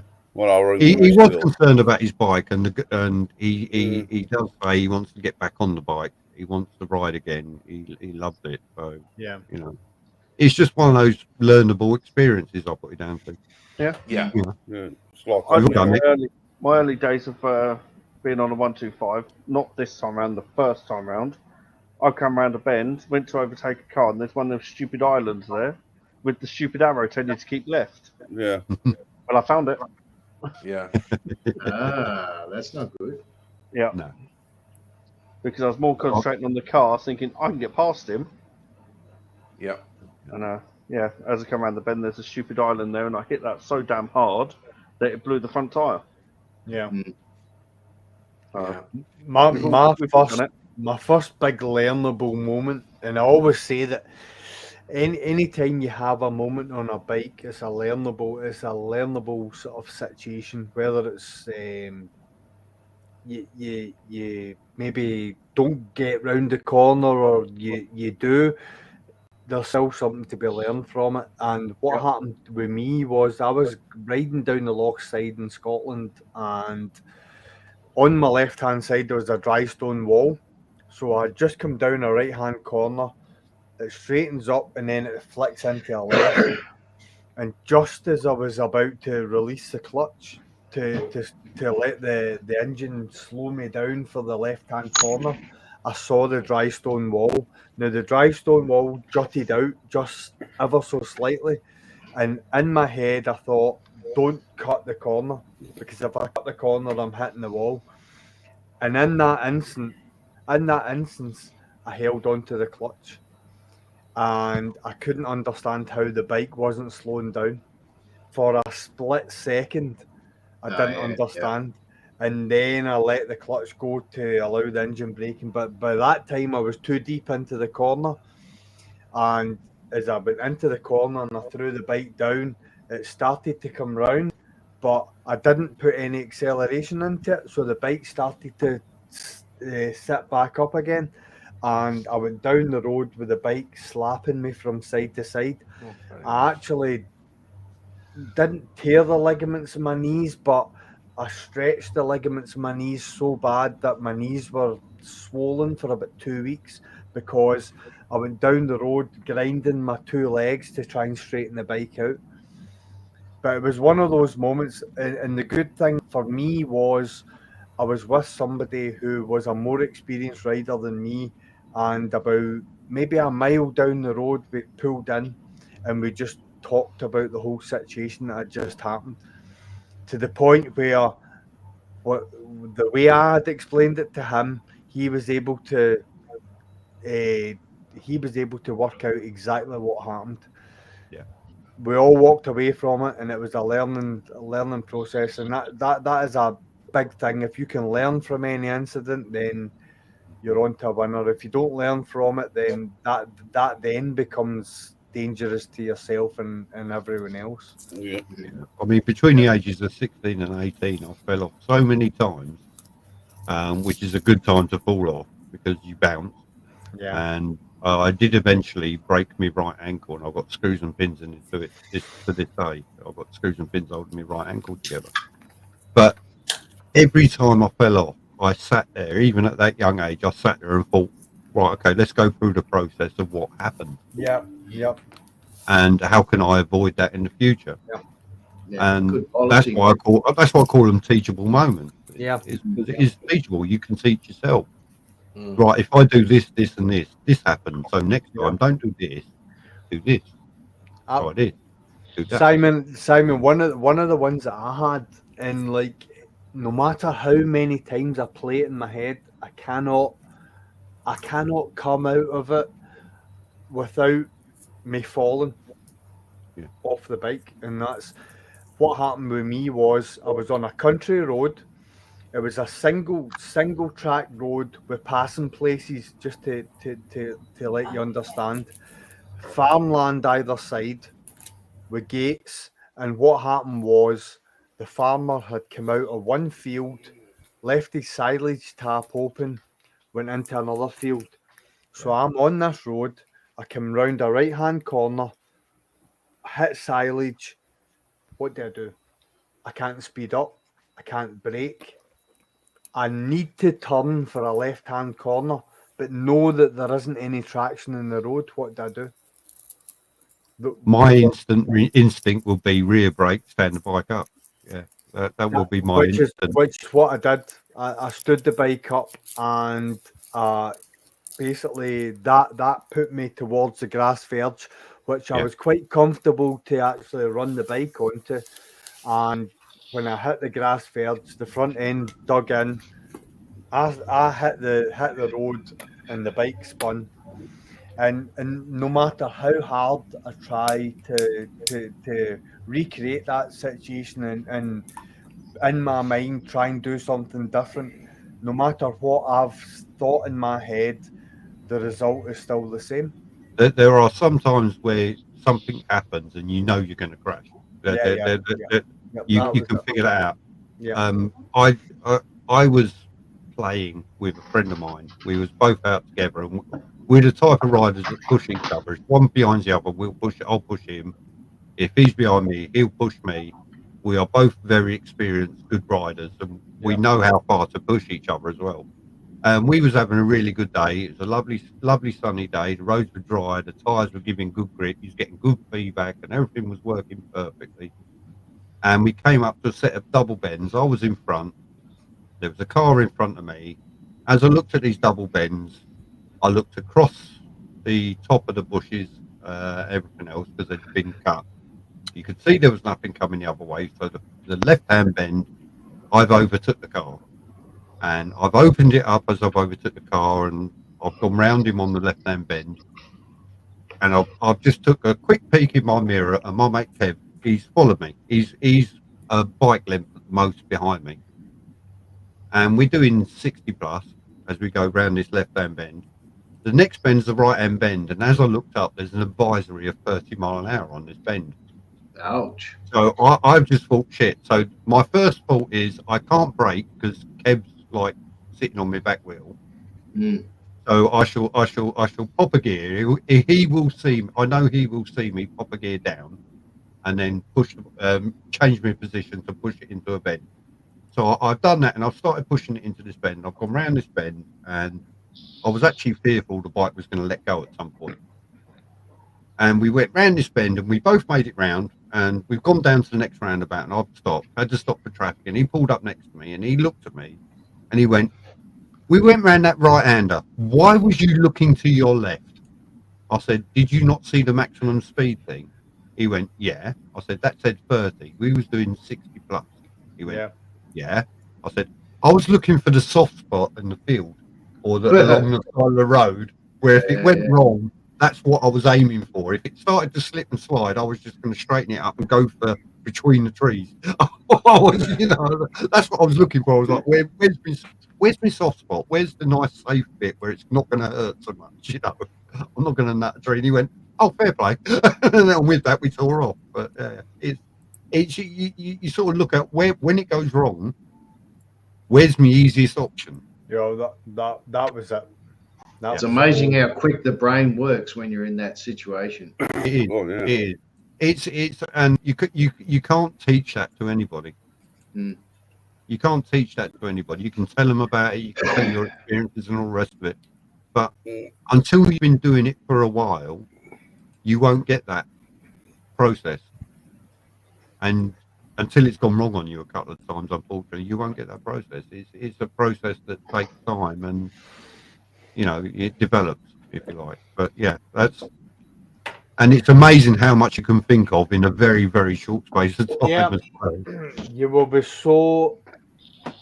so impressed with how the brain can manage and function in such a high stress situation. I couldn't believe it. Because Look, when I actually turned that corner and I knew the bike wasn't underneath me, it wasn't happy with the situation. I had a problem put in front of me that I had to solve quite quickly. Like you say, Simon, it was rear brake, stand the bike up, assess, and it was the right hand side grass verge was the easiest run off for me. Otherwise, I was hedge over, possibly bike over with me. And I thought, no, I'll run the bike down the verge, and that's what I did. And I basically picked the bike up after resetting it after because it was on its side. The tilt sensor went, so I reset the bike. My ribs were absolutely caved in because I'd hit the tarmac with the side of it. But no, it's a learnable moment, and there's loads of learnable moments in bike careers, and yeah. Absolutely, I agree. I think people talking about moments like that as well is like if I've had a moment like the likes of the dry stone wall, and that and what that was with me was I had all learned the guy who taught me how to ride a bike. He was from the Metropolitan Police, Stevie. I'll never forget him. He was absolutely brilliant. And he always said, like, if you're coming in, it's like a clutch out, let the engine slow the bike down, change down gear, the engine will slow the bike, then you can brake, settle the bike, turn the corner, and away you go. And at that point, I've just looked at that dry stone wall, thought, danger, clutch in, and it felt as if the bike had a rocket behind it. Because you've got, it's not the fact that the bike has accelerated, as you all know, it's just the sheer weight of the bike that's pulling it into the corner. The inertia, Yep, absolutely. And your brain doesn't have the processing power to compute what's happening until the last minute. And it was such a vital learning process for me at such a crucial point in my riding career. I'm so happy that I was able to get out of it the other end. I was so happy that I'm now sitting here telling everybody else about what happened and how I now understand why it happened and so on and so forth. Well, it's a bit like that thing I had today with that accident. It's like when he hit the white car, I initially thought to myself, he's always going to stop, because he's hitting all the cars, just going to stop. Yeah. And then when I saw he was coming straight towards me, I thought, shit, he's not stopping. And it was like straight on the anchors, because that was weird. How he missed me on the dash cam footage I posted on Facebook. You literally see the whole of the front of the car dip when I slam on the brakes. Yeah. And all my hazard lights came on me, ABS kicked in and everything. I know I was only doing about 24 miles an hour, but I must have stopped in literally seconds as soon as I realised it was coming at me.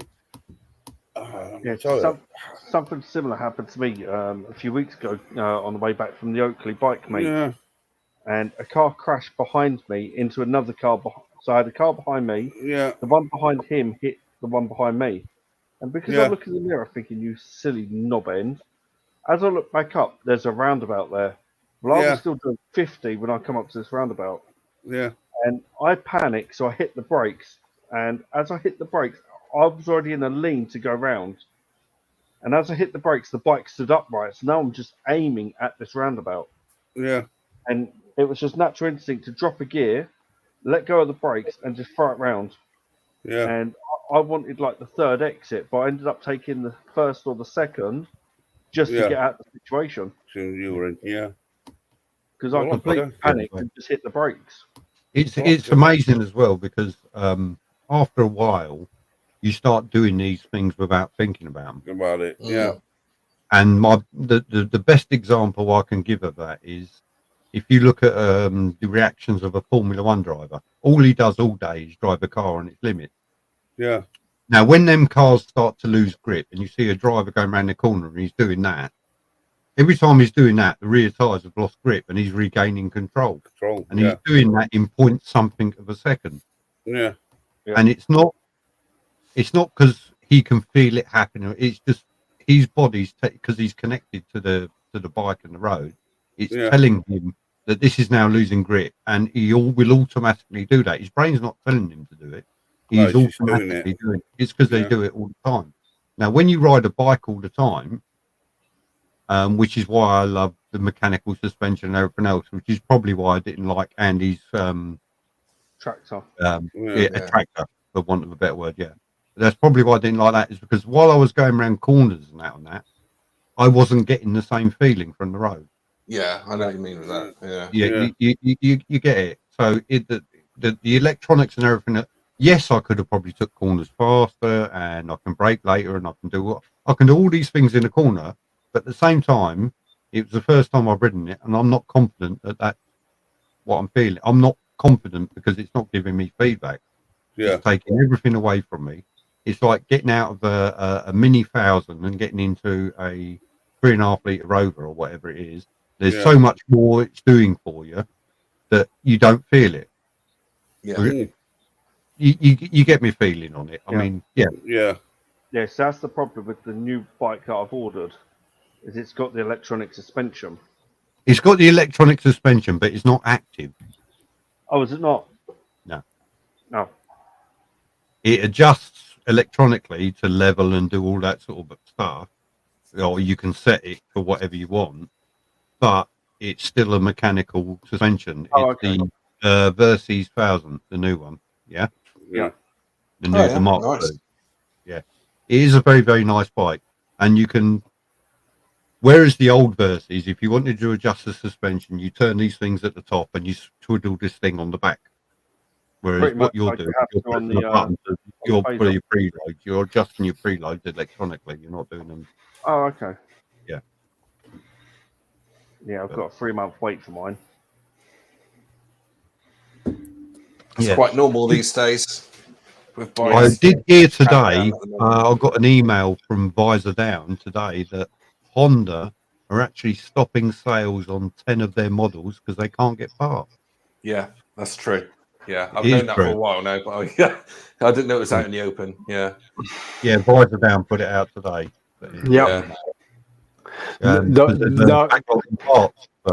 From what I read, the Honda riders themselves are not too bothered, but their boyfriends are absolutely they're absolutely fucking infuriated.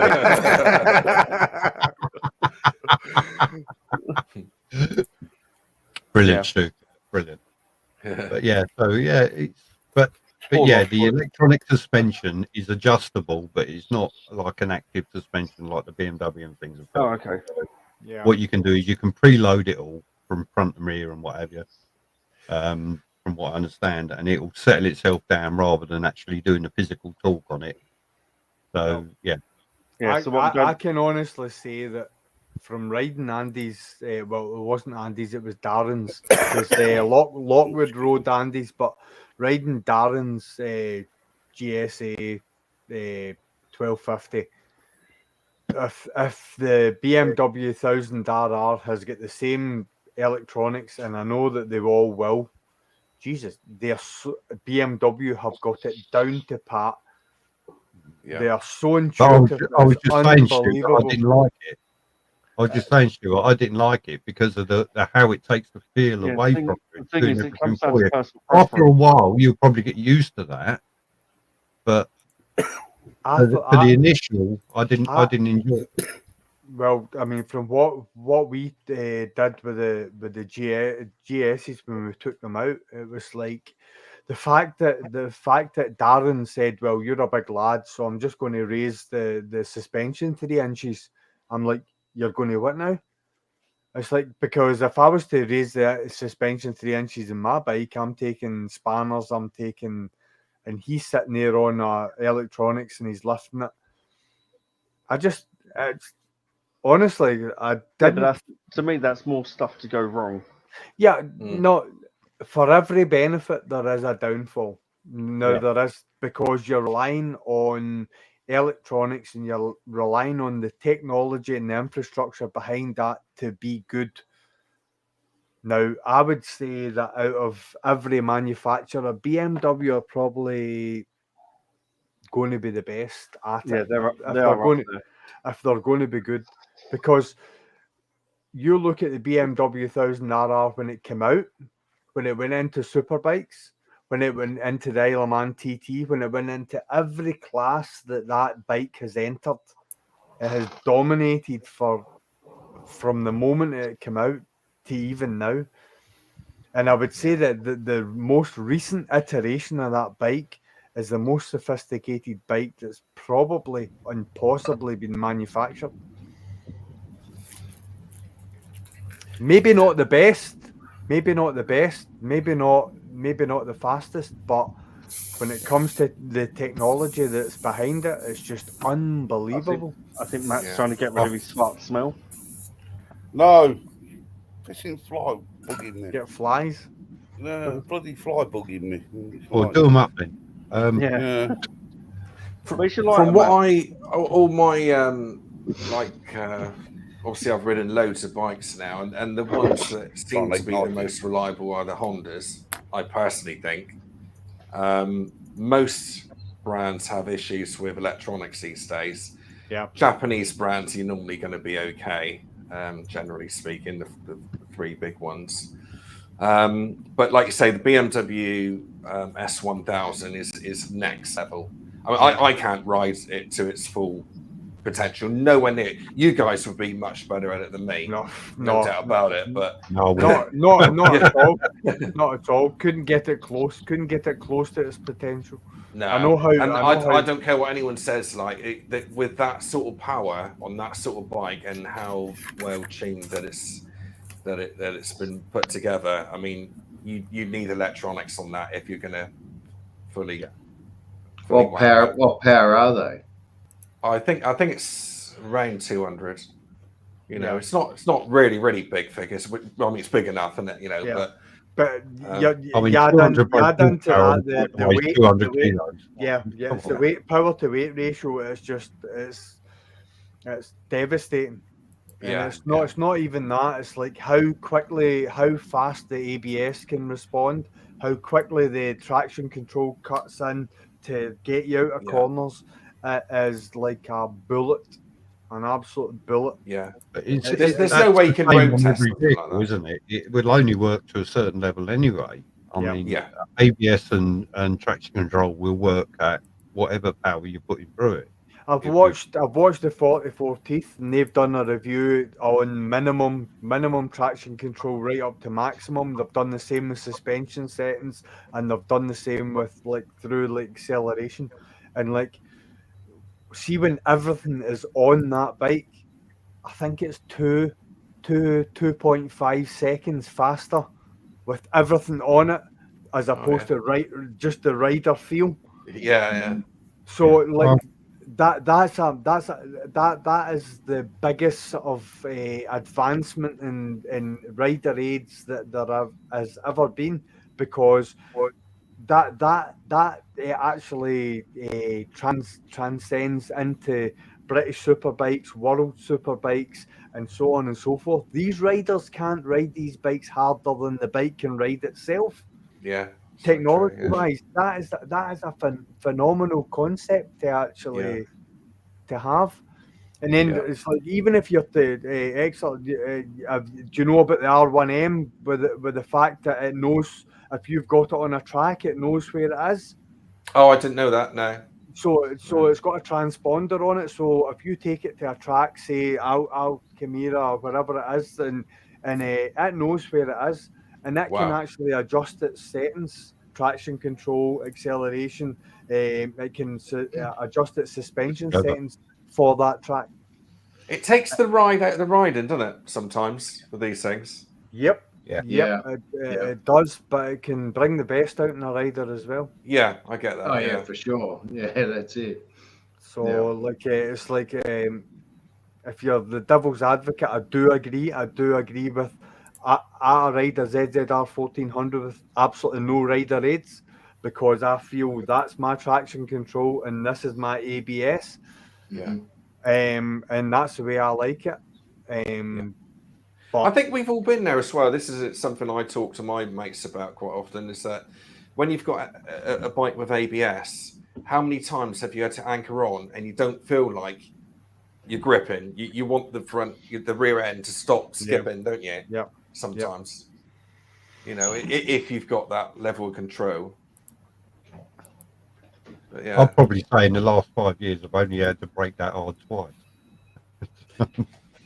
yeah, I'm probably similar to that. I'm glad I've had the ABS there when I've had to do it, because I know I can pull everything. But it's like I'm not adverse to it. I'm not 100%. I'm not adverse to it. I'm not adverse to traction control. I'm not adverse to ABS. None of it. It's just that I'm in the generation that's like even let's go down fuel injection to carburation. That's where I'm sitting. I bought a ZX9R. I've got a ZZR 1400 and I went back to a ZX9R because I want carburetors. All right. Do you know what I mean? I honestly would not ever want to go back to carb. I'm the same, actually. Yeah. Fuel injection. I honestly wouldn't, because there's so much more work. You've got to do so much more maintenance with them. If you lay them up, you've got to get them sonically cleaned flat spots and all that. I'd much rather go back to a little electronic ignition and a fuel injection, and I'll let the bike sort it out. It's the finesse of getting them just perfect, though. Oh, I could never do that. I engineering background or anything like that, I could see why you would want finesse again, and it's a dark art. It is a dark art. There's like so many people that can get them just absolutely spot on. I mean, my last carbureted bike, which is still in bits, is a Vespa P200. It's 1977 Italian import, and I know for a fact there's a couple of little screws on that carburetor. If I turn one of them 5 mil the wrong way, that thing ain't running. Yeah. And that is a pain in the arse to me. That is a pain in the arse. If they vibrate just that much out of thing, and that's another thing. And that's another thing about it is carbureted bikes, vibration does adjust any settings that you may input into them. And that is a fair point. How much good vibration do you think there is in a 200cc single cylinder engine? There's loads. It vibrates itself to shit all the time. It's sort of like, you know what? I've had enough of that. I'm surprised that it vibrates that much, Simon, with you sitting on it.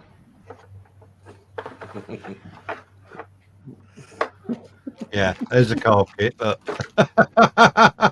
There you go. That's good fun balancing them up, isn't it? And you can honestly imagine the smell that I'm smelling just now. Yeah. Just all petrol. Just leave that open for a minute and you'll be eyes are It's sour petrol, but it's still petrol. To me, it's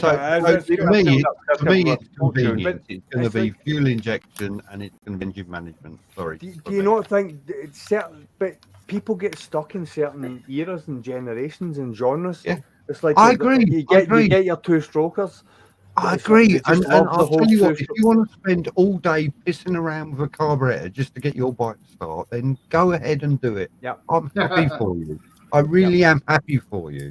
Go ahead and do it. I want to go in, turn the key, and press the start button and go. It's not even so much the riding experience. It's the mechanics of it all. It's understanding the mechanics of the carburation. It's understanding what needs to happen. And it all has to happen at the same time, and it doesn't always necessarily happen at the same time. Sometimes, but a lot of these old carbureted engines, you can buy electronic management now for. But sometimes these bloody Kawasaki carburation systems fire up in 3 cylinders until the engine gets warm, and then they kick onto the 4th. Hey, if there's an EMP, you're going to be fine. Yeah. But mucking around with carbies is a lot of fun, I reckon. I enjoy it. I'll tell you what, you've got 2 of you in the room for it. Anybody else 4 carburetors? Come on. No. No, I wish I had the time to play around with it. I just don't have the time. I'll tell you what, if I had the time and it was only a hobby, yeah, great. But I need a bike to do one thing for me, and that's be reliable. Yeah, it's funny we brought this up actually because I've recently serviced my BMW 850, and I've had to balance the carb. I mean, that's a piece of piss, isn't it? Balancing the carbs, but I've got problems at the moment with the adjusting the idle, air and fuel mixture. One minute it's popping at me, next minute it's fine, and then it will heat up a bit, and then it will start. You got to turn it just a little bit at a time, haven't you? The two screws, like idle mixture. Yeah, but you've got two jets as well. So you've got your main jet, and then you've got your idler jet. So it could be that your idler jet's got some sort of blockage. It could have gummed up. So the orifice within the jet's slightly restricted. So then before when your engine heats up, then it goes on to the main jet, which gives you the feeling and sensation that it's kicking on to running properly as opposed to running lean or rich or whatever. Yeah. Whatever it is. That's the problem. One minute it's lean and next minute it's rich, and I just need to. Yeah, I'm getting there. It's taking me about 4 weeks. Everything Stu's just said, I say fuel injection, push the key and turn on and press start. Granted, that is because carburation, and when it comes to running a bike, carbureted bikes, granted, do not like being sat. You're better off if you're sitting your bike for any length of time that's a carbureted bike, take the carburetors off it, strip them, clean them, reset them to factory settings before you put it back on and run the bike again, because it will not start or not run otherwise. Well, my mate Darren, HBB Motorcycles, he did at the beginning of this year when biking season started, he's got a sonic cleaner. And he said, you know what I've done for the last 3 weeks? I went, no, what have you done? He went, bandit, carburetor. Yeah. That's all he done for about 3 weeks. Bandit carburetor. Everybody's got their matter storage. It won't start. It's lumpy. Bring it in. And the first thing he says, carbs need cleaning. That's it. And it's like the first thing. It's the first thing. It's like, as I say, I used to be a forum administrator for ZZR International in the United Kingdom. So that was the first thing that we always said, right from the 400 right the way up through 11, 12, and now not the 14, because the 14 was starting to go into electronic fuel injection, whatever. But carburetors, clean them. Have you cleaned your carburetors? Before they said, I have an issue, it's running in 3. Have you cleaned it? Nope, I've not cleaned my. Well, come back to us once you have, because. Or sell it and buy a fuel injected bike. I'm the same as you, Simon, because why would you want to have to go through all that crap to start your bike to get you to work in the morning? Yeah. But the thing about it is, if you're using your bike, if you're using your bike every single day, then those issues don't happen. Those issues only happen when I'll give Stu that they don't. If when the fuel ages, it gums up. That's one of the degrades, and it gums up. Even if you're running weekly or fortnightly, it's not a problem. It's if you let it sit for it's a long stand. Yeah. Anything more than 2 weeks and 1 day, I think. But yeah, and you've also got the problem. You've also got the problem in the really nasty cold weather of your carburetors freezing, fuel freezing, and the float bowl. Yeah, we don't have that problem. Well, I know you wouldn't. You don't get that cold over there, really. But over here, you do have the occasion of people that have carbureted bikes that don't have a garage. That they go out to start their bike in the morning and it won't start because it's that cold. The fuel is frozen in the float bowl, and it will not start. Yeah. Yeah. So my fuel injected bike will start at -40. Yeah. So I'm actually really nice to my bike because when it gets cold, I put the heating on in the garage. It's got to be nice and warm. It's got to be covered over. Don't forget to go give it a cuddle and a kiss tonight. Yeah. I'd rather give that a kiss and a cuddle than the wife. Hey, I'm going to tell her. That's right, because she's gone to bed. Zed, do you use a temperature gun as well when you're tuning? Yeah, I check the downpipes. Yep. I check downpipes to see whether or not I've got a temperature difference between the 4 downpipes, and that will tell me whether they're running lean or rich. So, yep. Just fire a laser straight on, and it tells you all you need to know. Yeah. It's a dark art, Rolly, and not a lot of people appreciate it. Don't get me wrong. I do not fully understand it myself. Because I'm at the process of learning, but I want to learn.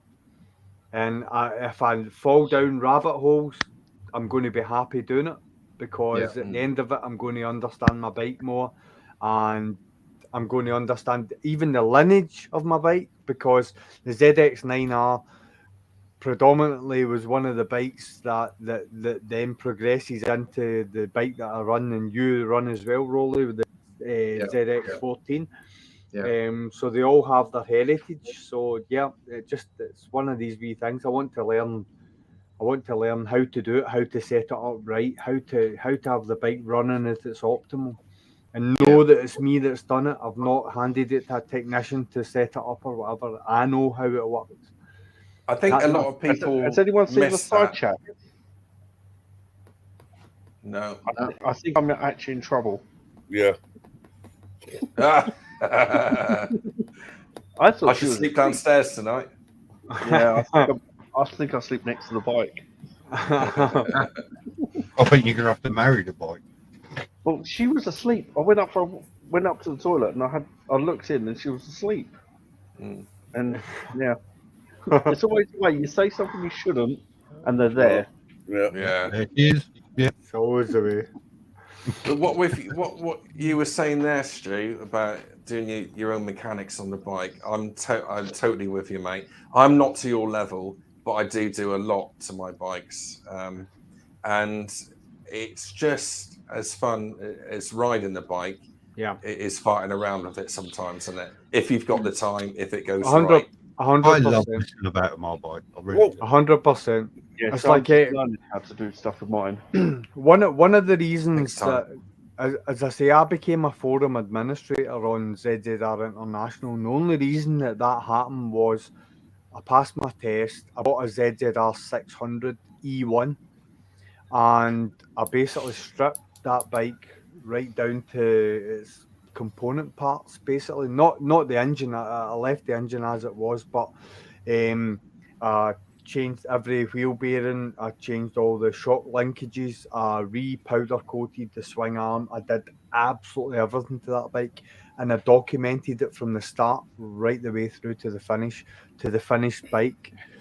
And basically, the person who owned and ran the forum contacted me and said, listen, would you become an administrator, because the amount of information that you've put on, some of the information that hadn't even been on the forum yet, that I put on about how to source parts, techniques, and how to do certain things within the bike, and that's how that went. Now, the bike that I did that with, I don't own it. It's had 2 owners since, and the owner I sold it to, I actually recommended the other person who now owns the bike. That bike's now topped 70,000 miles. All right. I still follow the guy on Facebook, and he still keeps me updated on the bike, and the bike still starts. Yeah.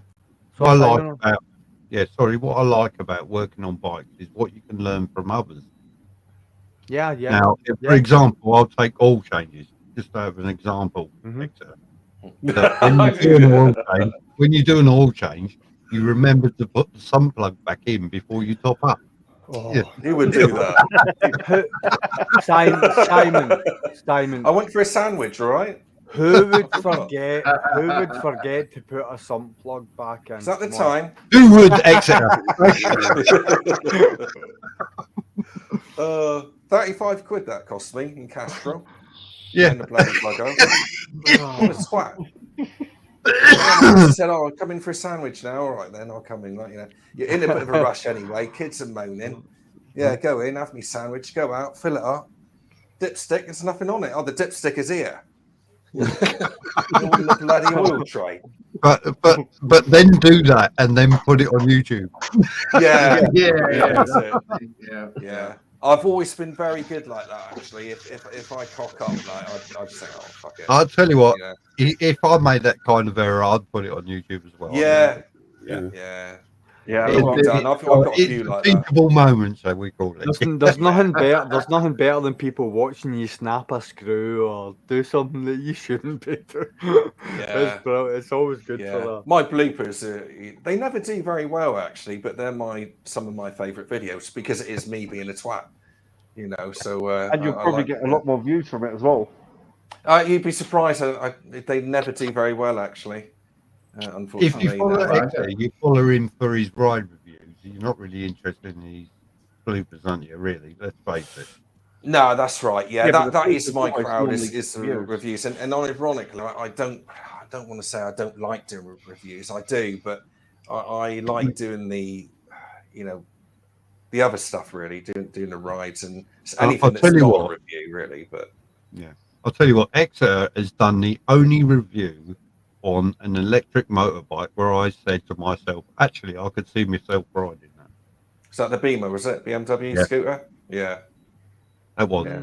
That was the one that sort of it said to me. It said because the way you presented it and everything else, and the couple of little things you said on that, I thought, you know what, I could actually see me using it. Yeah. All right, not got the range I want, but I could actually see me using that on my daily use. Yeah. Yeah. And it's funny you say that. Someone put his link up. I haven't got your channel there. Exeter Rider. Yeah, I'll put it up now because I've just checked to make sure I subbed to him. It's funny because when you commented, Simon, I thought, well, if I've caught Simon on an electric, video, then I've done something right there. So I am notoriously against electric. Everybody knows that. Yeah. I totally get where you're coming from, mate. I totally get it. Yeah. Thanks, Simon. Funny enough, all the funding and things have started being withdrawn for electric vehicles. So you can no longer get the funding for an electric point at your house, and et cetera, et cetera. Yeah, because they're not making any money out of it. Yeah. No, and it's sort of like, okay, well, we can see something coming up here, can't we? Whereas we're going to divert from electric to something else. Yeah, I know. There's something on the horizon. Yeah. Well, it's hydrogen. Hydrogen's the next. It is. Yeah. Can I just comment on that, Simon? Go on. A lot of the car manufacturers now is if you buy the car from them, they'll fit the electric hook up at your house for you. Yeah. Yeah, but you used to get £1,500 from that from the government. Now you've got to pay. A lot of them are doing it as part of the deal. But Tesla, the cars have gone up by £1,500. I'll tell you that. Tesla used to say that you could, if you had a Tesla and you went to a Tesla charger, it was free to charge as well. It's like, but you're paying 35 grand for the car, minimum for a Model 3 if you're doing that. But I watched I don't know if any of you saw 44 Teeth did a review of the Triumph electric bike, and it was Williams. It was in association with Williams, who did the electronics, and another company that did the motor. Can't remember who it was, and they basically said this bike is an exercise of research and development, not for the mainstream. It's a T something, T1 or something like that it's called. You can look it up, and they basically said hydrogen. That's the technology that they're looking at, hydrogen.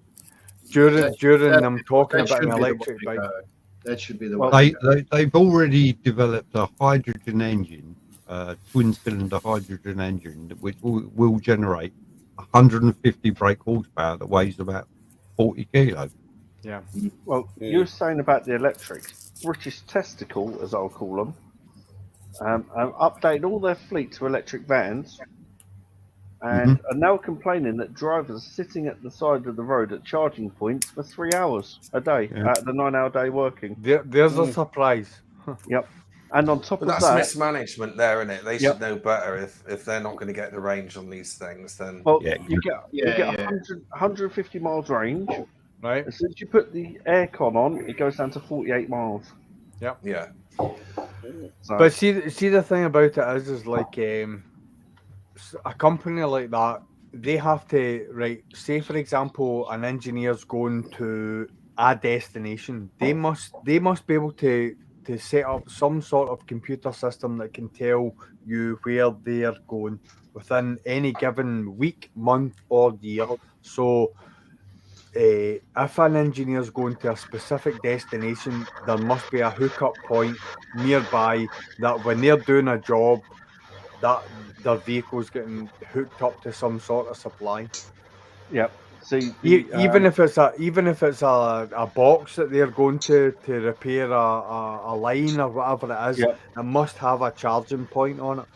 Yep. So the next best Why thing is, why not? They're all vans, right? Because we use vans a lot. Why not? You got a van of a transit or combo size.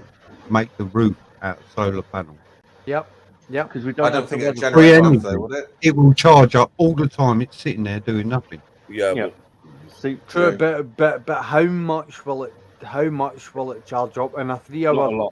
What will it do? Will it power up? Will it charge up enough to actually If you stick a car, solar charger through a power up or a step up, it will charge up quite a lot.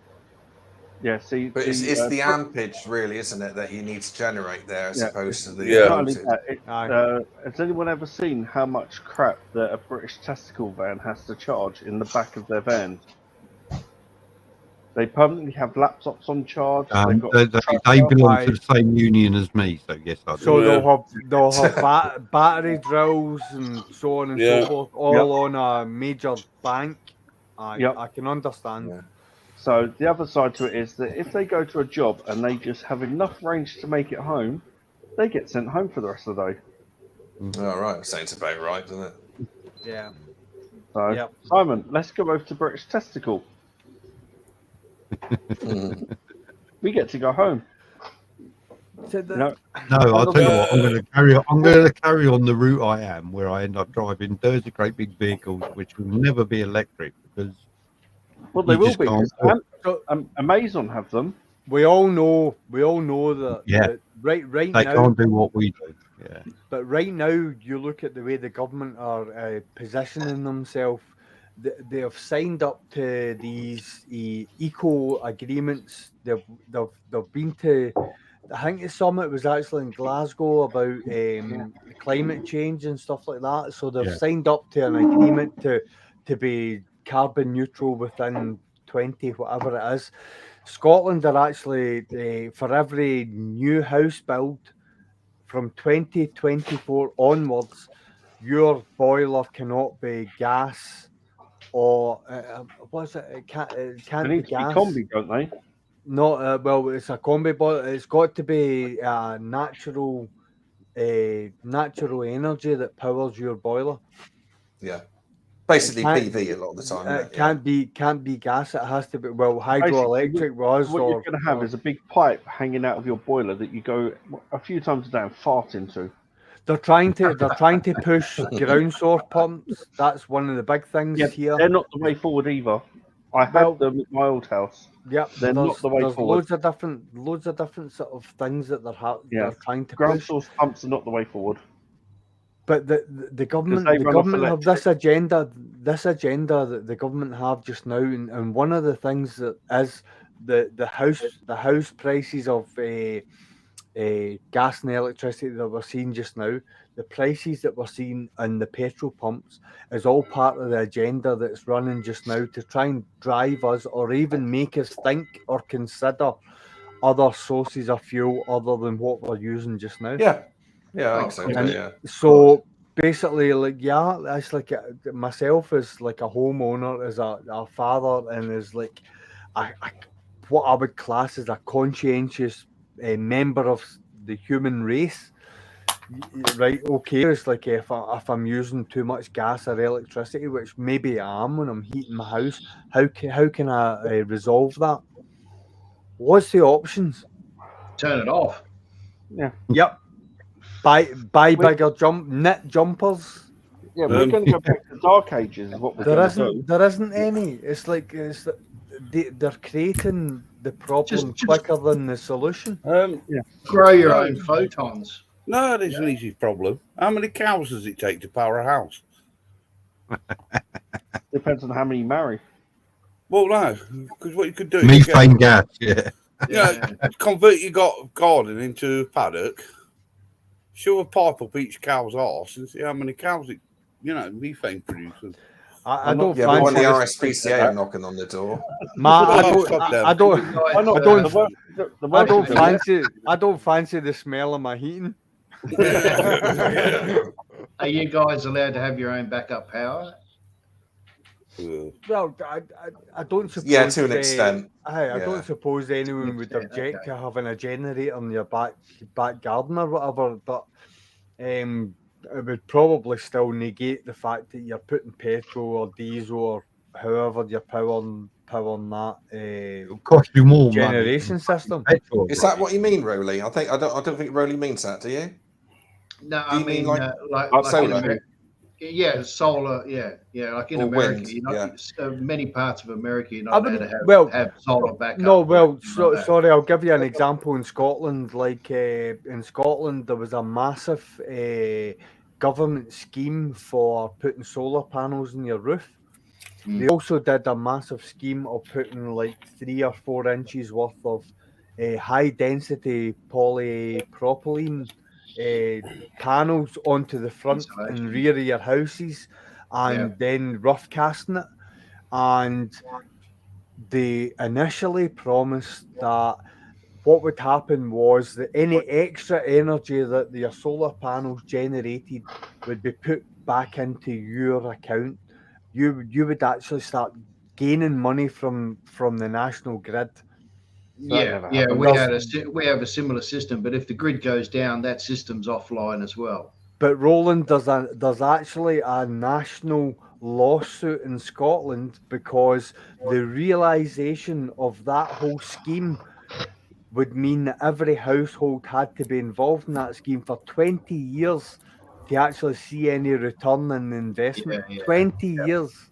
Yeah. Although it was 5 years at one point down here. I don't know what it's like. Yeah, we looked into getting the solar panels on our roof, and the government were giving you big grants, and they were paying you so much for every kilowatt you produced, and everything else. It was really a good scheme with the grant they was giving you. Basically, you was getting these solar panels built on one side of your roof, which we could have done, and it was for free. You got paid for the installation.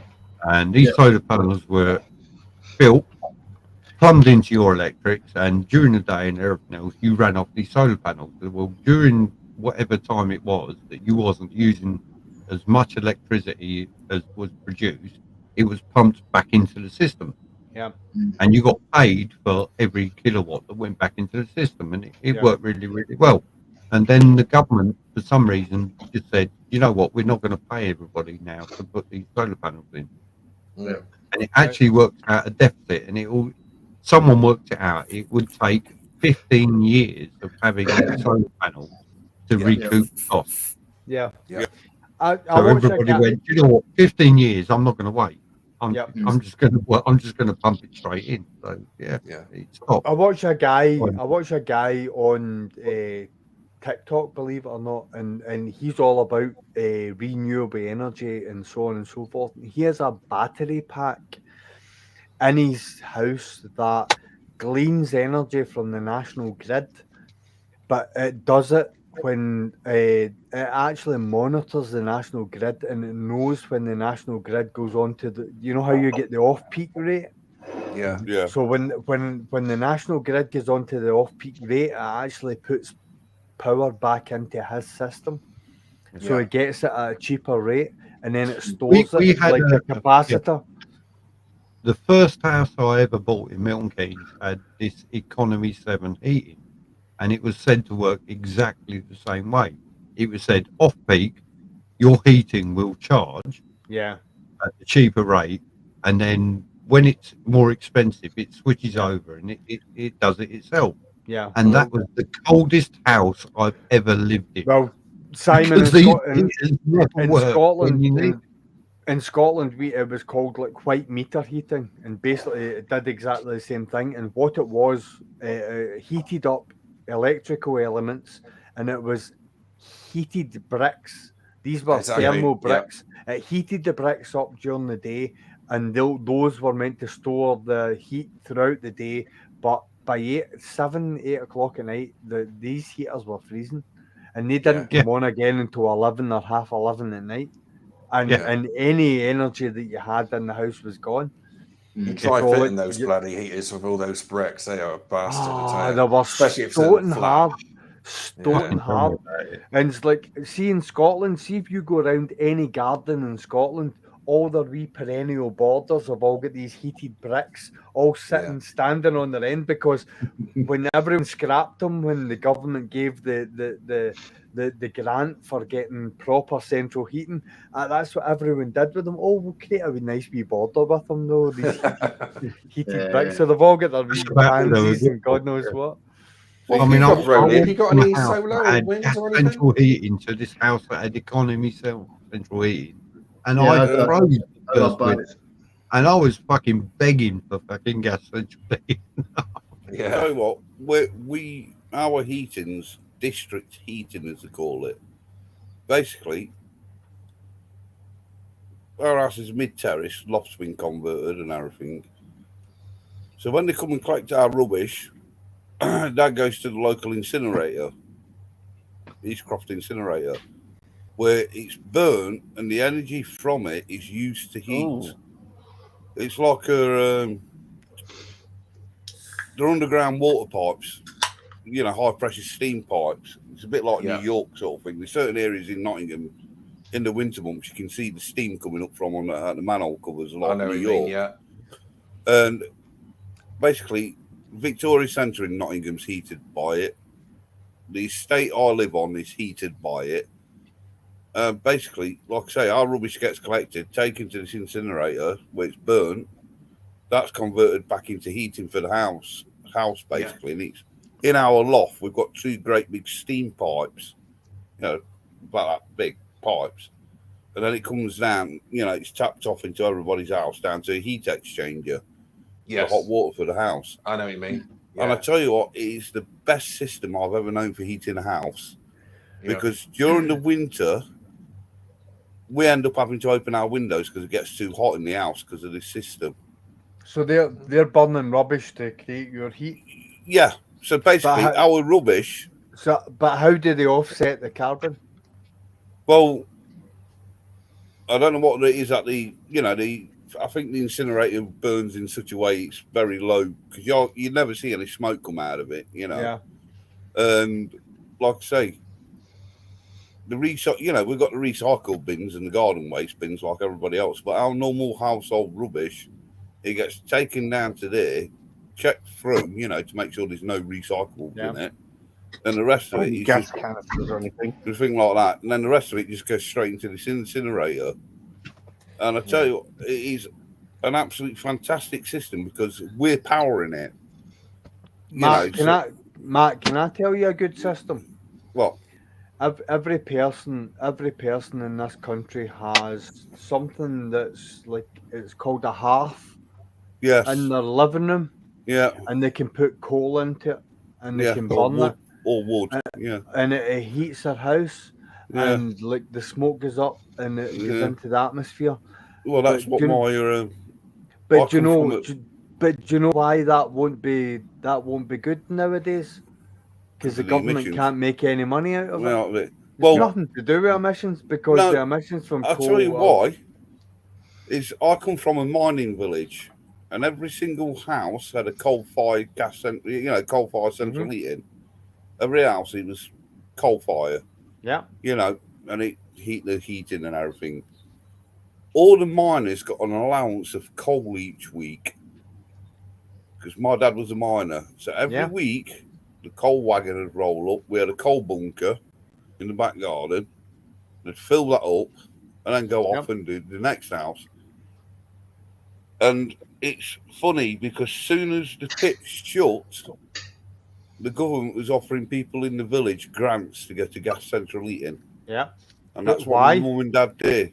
Why? Because they closed the pit down. No, but what were the government gaining from the gas suppliers? Yeah. Money. Because it was Money. taxable. It was taxable. Yeah. And like the government are turning around just now and saying our refuse and our reclamation yards are absolutely chock a block. Not when people were burning coal fires, they weren't, because very little went to the refuse because it went in the fire. Yeah, because this is the thing. Scraps off a plate, a cardboard box, it all went in the fire. Yeah, because it's like a lot of the old tips, the old from the Victorian area and onwards. They've actually started mining them and going through them for all the metal and everything was slung. And that, the copper and all that lot. A lot of them have actually started going through it, and also the tapping off the methane given off, and using that in the heating system. I've got a question. This way I run. Go on, mate. Sorry, this way I run. Holy shush! Exit was going to speak. No, it's fine, mate. Carry on. No, you've got to listen to Exit. He's got 10,000 subs. Yeah, that's true. Okay.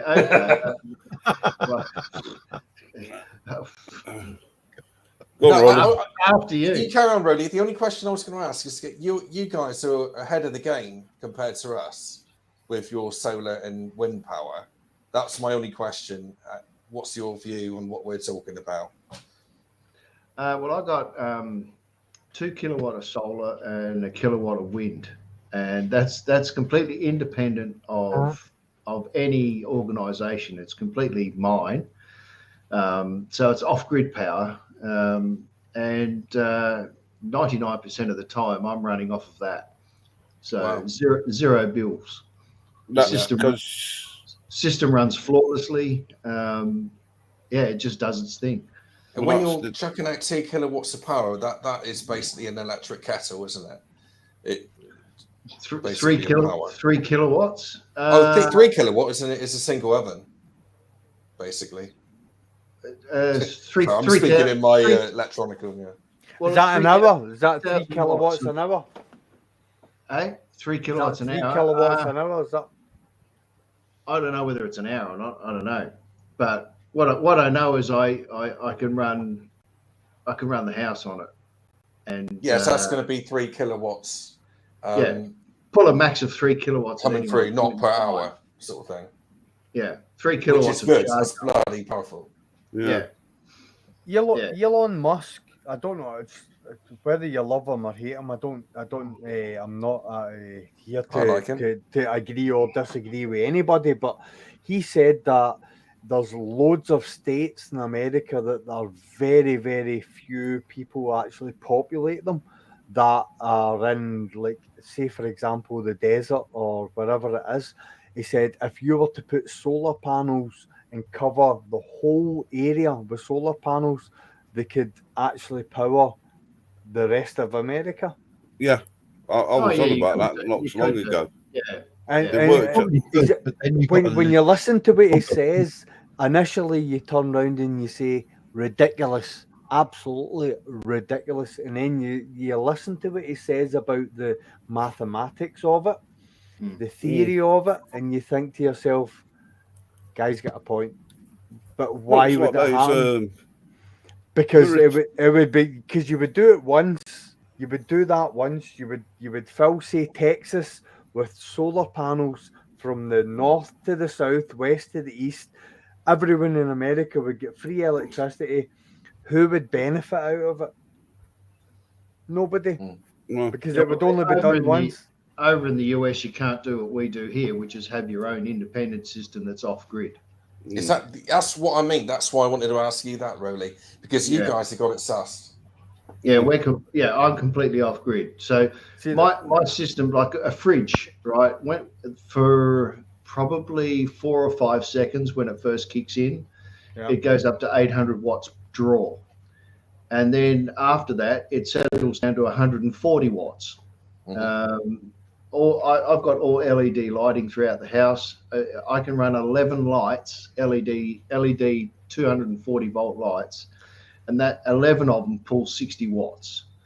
Yeah. You know what I mean? So if you set yourself up efficiently, you know, it runs easy. So as a Sparky, how do you have an electric shower, or how do you heat your water? No, I've got instant gas. Instant gas, right? Okay, yeah. Yeah. It's just a little rectangular unit that instantly, heats up the water. What you need. So it's not a storage tank. Washing machine. Dishwasher or washing machine? Yeah, well, see, even the dishwasher, that's 600 watts. Again, on startup, and then when that sort of settles down, and only when the heater kicks in on the dishwasher, which I've got a cycle which I can have a low or high heat or no heat. That pulls up to 1200 watts. It's not too bad, So what happens when you overload it? Just out of interest, is there a fuse that goes, or? Yes, no, I've got a main fuse, which, and then it's all broken up into the different circuits. But at a flick of a switch, I can go off grid, on grid or off grid. You know what I mean? So, how much do you go on? Oh, like at the moment in our midwinter, probably 2-3 days a week. Just to charge everything up. And that is exactly right. But two things which you guys have said so far. First of all, one of my personal views. I mean, people are going to disagree. That's fine, no problem. I think electric is the way forward. I'm going to be the one. And also, I think Exar, thanks very much for coming tonight. Wrong channel for doing that. Sorry, Simon. And also, I personally think that with farming the way it is these days, I think that we will see a lot more solar farms. I think that's where it's all going to come from. Yeah. Well, the problem is we don't have the weather. We don't, but we still have sunlight. Yeah. Oh yeah. The efficiency even on an overcast day, I'll pull in heaps. I'll pull in, like 40 amps, 50 amps. Because that's the other problem. Is solar panels aren't that good at converting yet. Have you got them? Have you got solar panel? No, but I know solar panel. The efficiency. Yeah, but the efficiency is not as good as it make them out to be, is it? But I think whatever you do, I find that it is. I find that it is. Like I said, on an overcast day, I can pull in anywhere between 35 and 40 amps. Yeah. I know where you're going, Matt. You're talking about right down to resistance of copper and things like that. Yeah, you lose so much, but at the same time, you still gain enough to outweigh the. I do know they're trying to improve the efficiency of them, aren't they? So they're more effective at what they do. What's the legality in the United Kingdom for actually turning around to the national grid and saying switch me off? There is, to my knowledge, I don't think if we were doing what Rowley was doing, I don't think they can catch us. They'll just say, "You're making your own electric. What a twat!" And off they go. So, say for example, not you, Rowley. That's just what they would say to us in this. Say for example, I was in a block of 8 people, and we turned around and said, "Right, okay, if we get X amount of solar panels and we put up X amount of wind turbines, we have a ground source pump that means that we've got hot water that's coming into a boiler that doesn't have to be heated up as much to generate hot water for a central heating system." And we all sort of we kind of created sort of a cooperative.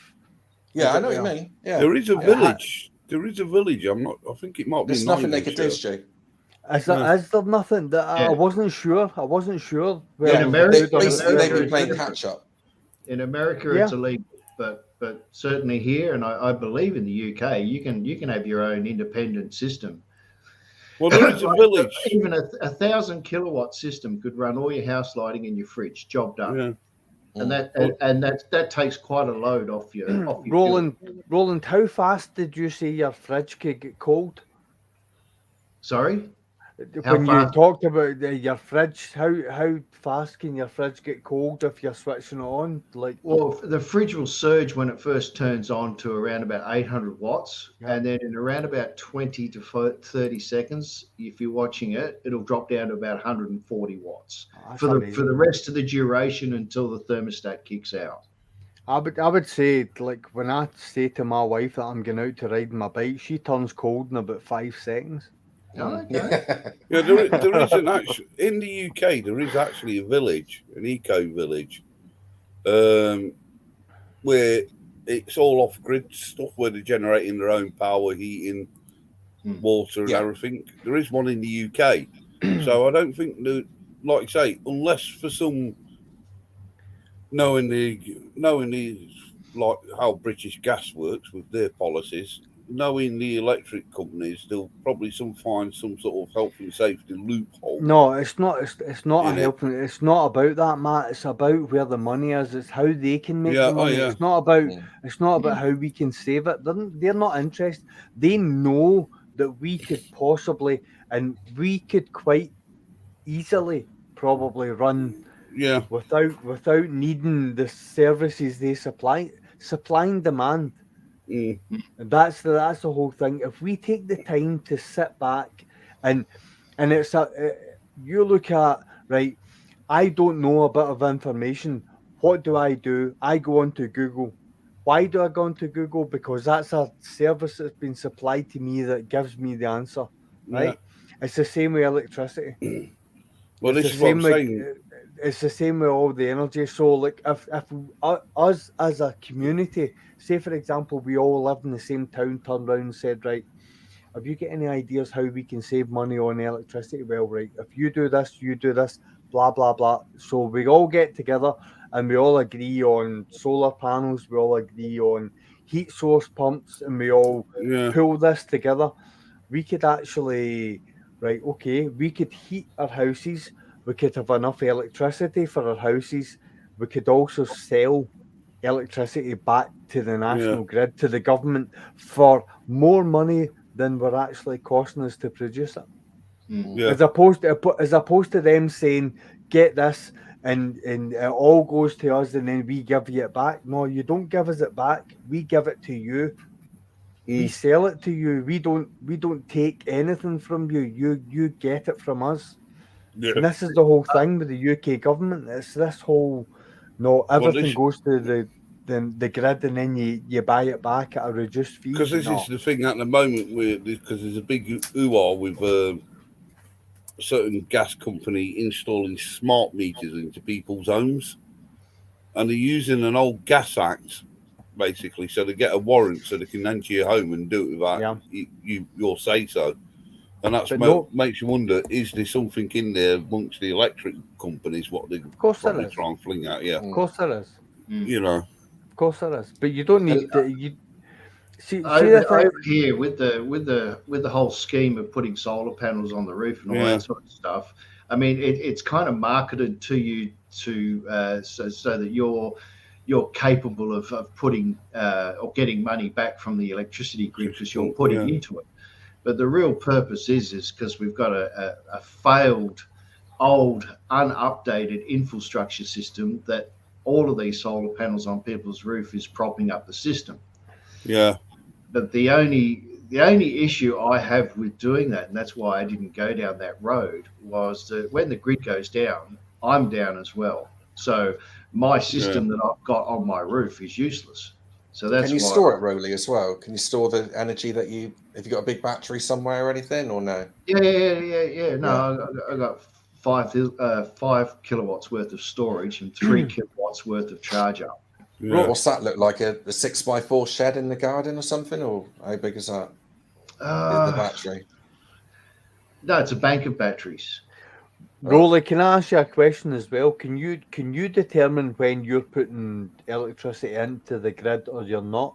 I don't put it into the grid. No, I've got what's called as a crossover switch in the meter box where I can cross over from on grid to off grid. Yeah. Right. Okay, so the grid will never take any energy from you. And if the grid goes down, I'm still completely functioning. Right, I fully understand that, and that would be my problem. That if I'm generating electricity, I don't want the grid to be able to dictate when they're taking it and when they're not. Correct. That's, Yeah. That would be my issue. Yeah, and because on I an want to average, sell it to them. I don't want them to take it and then agree a price. on an average day, from an overnight till as soon as we start getting sun, start generating some power or wind, one or the other. On an average day, by around about 11 a.m., the battery bank is completely charged and it's completely running off of either the solar or the wind. Because, I mean, if you were to sort of do a bit of an audit around your house right at this minute, minus heating, you wouldn't be pulling 3,000 watts. No. Come to my house. You know? Well, if you are, you just increase it. You just increase it. But the thing is, like, the system I've got, it's about 5 years old. It's run flawlessly, and everything's still 100% health. Yeah. And while we're on, actually, just while I remember, you can recycle lithium to become a power wall, which I don't know if you call it that where you are, but basically that is a bank of batteries. Yeah. So when they at the end of their life, recycle them into a power wall, and I use AGM sealed lead acid batteries. Just out of interest, Ryder, where do they recycle lithium in the UK? They only do it abroad at the moment, but it's early. I know where you're going. But I'm about to bash that one. Yeah. So I'm surprised in Australia they haven't got those big towers with all the mirrors around it, where they use the sun's heat to heat the water up to generate the electric. Because I'm surprised they don't do that over in Australia. They might do. We had a training facility in Oxfordshire, and part of that training facility, all the hot water was generated by solar power. Yeah. And so every time you had a shower in the morning and everything else while you was down there on training, it was generated by solar power. The solar panels also run, I think it was 75% of the building. So it cut the building cost by that much. But just by all these solar panels that were on the roof of the building in Oxford. That was our training facility in Oxfordshire. Yeah, I know students, Zed, he knows what I'm on about because we've had this before. Basically, there's certain countries where they've got these big towers, basically, and at the top, they've got all these mirrors around it, and they focus all the mirrors onto the top of the tower, and it heats the water up, which generates the steam, for the steam turbines, for the electric. It's quite a good system. Surprised they've not done that in Australia, because it's, they normally stick them out in the desert somewhere, miles from people. And it's just a gigantic. The only problem then is in the desert, you've got to pump the water to the desert to generate the steam. Well, I think it's like a closed system loop, so it obviously heats it up, generates steam, comes back down, gets condensed again, and then gets back to the cycle again. I think I honestly think there is a solution to all this energy crisis, whatever you want to call it. Well, they're absolutely amazing when you see them, those towers. Petrol or diesel. And I honestly think there is a solution to this, but I do not think it is batteries. Well, McDonald's have been running their lorry fleet on chip fat for bloody years now, haven't they? Matt, yeah. See what you just spoke about the hot water. Yeah, those towers with the mirrors around it. You know what I'm on about. Yeah, they've got them in Spain. Can I tell you another thing that happens in Japan? Yeah. And what they do is like, see the water that actually super cools the nuclear reactors in the power plants. It goes out to homes throughout the region. And so the pipes go out as superheated steam. Yeah, like a bit like the system what I was on about with us. Absolutely. Yeah. They come back as cooler water. Do you know one of the other things that they do with that? It goes up and down their pavements and it stops them from freezing in the winter as well. Well, that's what Iceland have done, isn't it? Is the geothermic. They use because it's a volcano, and all their roads are actually heated.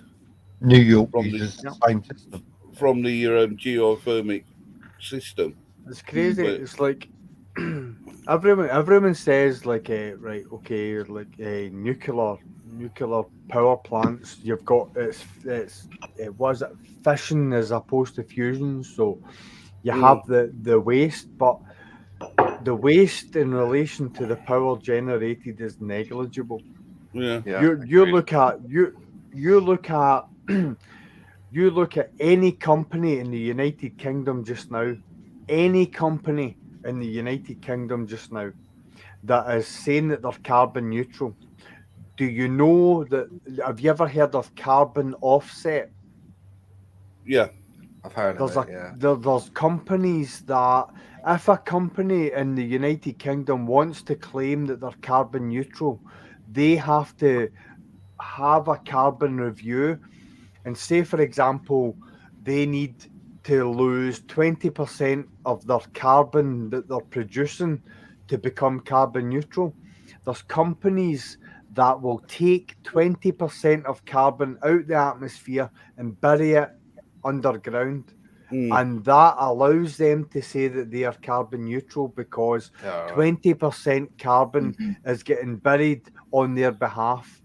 It's all false. It's all bullshit. Bollocks, isn't it? Yeah. I've got a couple of trees growing in the Amazon rainforest. I'm eco-friendly.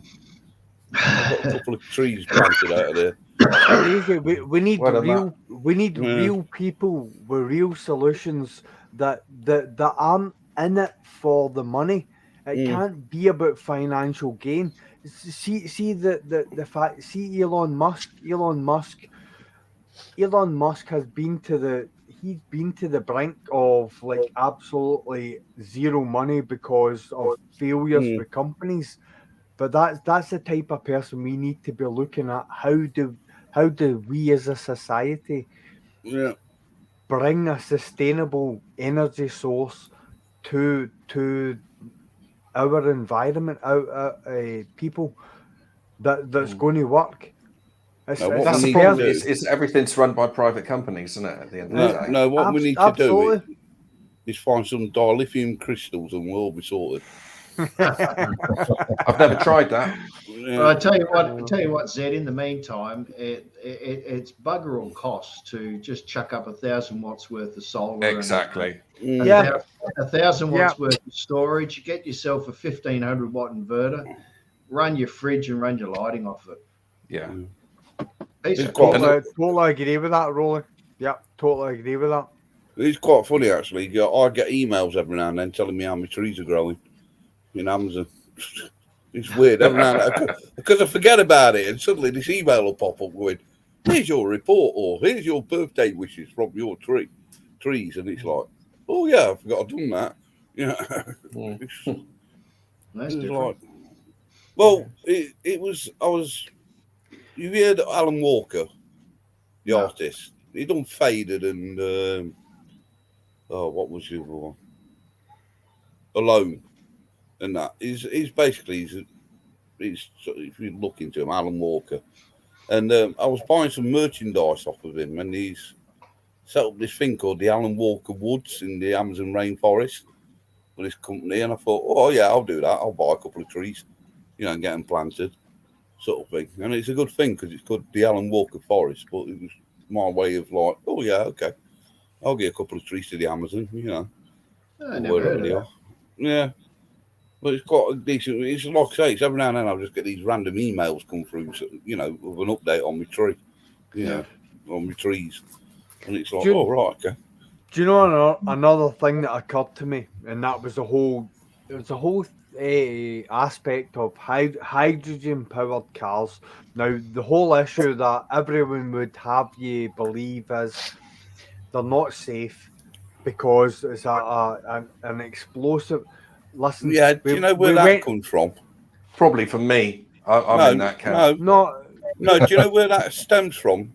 We went through this with petrol. Yeah, but this thing about it. I studied history in school, and when people first went onto trains, doctors said that people travelling at 9 miles an hour frames would not be able to handle it, and they would actually implode in themselves. And lo and behold, welcome to England, Rowley. Human beings are actually traveling at 200 miles an hour plus on bikes, whatever it is. Yeah. And everyone's okay. Now, hydrogen technology, hydrogen cars, hydrogen vehicles, are they feasible? Are they possible? Yes. Why would we not have them now? Because like Roland's got solar panels and wind turbines, why would everyone not have a hydrogen generator powering their houses? Well, you need electricity to generate the hydrogen. And but it wouldn't be costing you as much as the hydrogen that's generating. No, you can actually use solar quite easily to produce hydrogen. So that there's no money to be made in them being 100% ecologically friendly. There's no money to be made by any government. But look, until a solution has come to hand, everybody has to be a bit selfish. And if you've got the ability to grow your own power, just do it, because it costs you nothing once you set it up. And that is the thing. It's us that have to do it. They're not going to say, "Oh, why don't you do this?" Not at this stage. Not at this stage, because we're at the final end where you've got huge corporations that know that their time limit is expiring. Yeah. And they are trying to capitalize as much as possible because saturate our brains. They will be dead. You know. And it's the panic. It's like, oh, the price of this is going up, and that. This is what the whole agenda is. It's fictitious. It's fictitious. And I think the biggest thing, what is also putting people off hydrogen. Oh, I thought you were going to talk about my genitals there. No, it's the factor of everybody knows about the Hindenburg disaster. And that's why people are automatically thinking, oh no, hydrogen, it's not safe, you know, it can combust so easily and all this lot. I don't know about that one, Matt. I think that one's a little bit beyond everybody. Parents might be thinking that, but I'm not. That doesn't even come into my mind. No, but people naturally assume that when they hear the word hydrogen, it's a dangerous gas. And the thing is, technology's come on since then that much that there is safe ways of storing it. Well, nuclear is dangerous, but where there's a will, there's a way. Yeah. Yeah. I'll tell you what put me off is I was working for a chap who worked for the atomic agency up in London somewhere. Real top nog, professor bloke. And I can't remember exactly what he said now, but he's basically saying that anything that's hydrogen, forget it. We tried to make it work. We tried to get propulsion. Yes, we can do it, but we could never make it work in a mass scale safely. So that well, they are here. Yeah. Are they doing it there? Yeah. No, we got hydrogen. I stand to be corrected. Production here. Exeter originally. Exeter. The hydrogen is not feasible. Electric is the way forward. Mr. Hawkins, with all due respect. He had an electric wheelchair. Well, there you go. There you go. Yeah. How much hydrogen have you got working over there then, Rowley? Cars? Where I think the state next door to me, because I'm in South Australia, so Victoria, they've started up a hydrogen production plant, and they're exporting the hydrogen to go into cars. I'm not sure what the usage of it is, but they're producing it in great quantities and shipping it out of the country. Yeah. So where alarm bells are ringing, boys. Alarm bells are ringing for the United Kingdom. It's like it's not necessarily hydrogen. It's like the next renewable, energy efficient means of powering our world. It's like. Because, like, if you look at this, the top 1-2% of all the massive earners in the United Kingdom or even the world, they're looking about where they can move to next, not about Earth. They don't care about Earth. They want to know that they can live on Mars, Moon, Oh yeah, whatever it is that they want to go to. that's Elon Musk's sort of area, isn't it? Yeah. But I'm not being funny, but these companies actually, the push for electric actually works in their favour in some respects because I know they're phasing out coal power and they're trying to produce more nuclear plants and that lot, and they put a lot of the coal-fired plants still back in action because they were going to mothball them. But you've also got gas-powered stations. Bless you. So they're still going to make the money because they're still selling the gas to the electric company. Yeah. Who's then providing you the electric, just so but yeah, it's like, you got BP petrol, but BP also produce gas, same as Shell and all the rest of them. They're all got gas production. I've just looked it up. We're selling it to Japan. What, the hydrogen? Yeah. Yeah, I wonder what they're doing with it. They're not making a bomb, are they? They're going to target it to Australia. Yeah. Are you sure it's selling it to Japan and not North Korea? Oh. I can't be sure of anything, mate. My camera just not in the political arena. Electric lives. No, yeah. See the thing. When you look at it, it's like the bigger picture when it comes to the sort of top 5%ers. Like I was trying to say before my camera actually just kicked it. Good old GoPro Hero 9. Well done. Overheating yet again. Well done. Yeah. So I do need to get a webcam. What you need to do, Stu? You go on Amazon. Type in solar powered fan. I need to get a webcam that does OnlyFans, Matt. That's what I need. Or do what I do. Just use a laptop with a built-in camera on it. I've got a PC with 2 screens and it needs a camera. It's a bit of a cluster, but anyway. So no, it's like they're already looking at somewhere else to stay. They know that oil, petrol, fuel, all the fossil fuels, they're not going to make money from that for any much more longer. To be quite honest, exactly. That's all done. So, anyone that can come up with more feasible means of generation of electricity, be it solar, be it wind, be it whatever it is it's not going to be something that the government can tax. It's going to be something that every single person that has a house can naturally and legally set up themselves. That they don't need a national grid. My GoPro's just gone now. They don't need a national grid. They don't need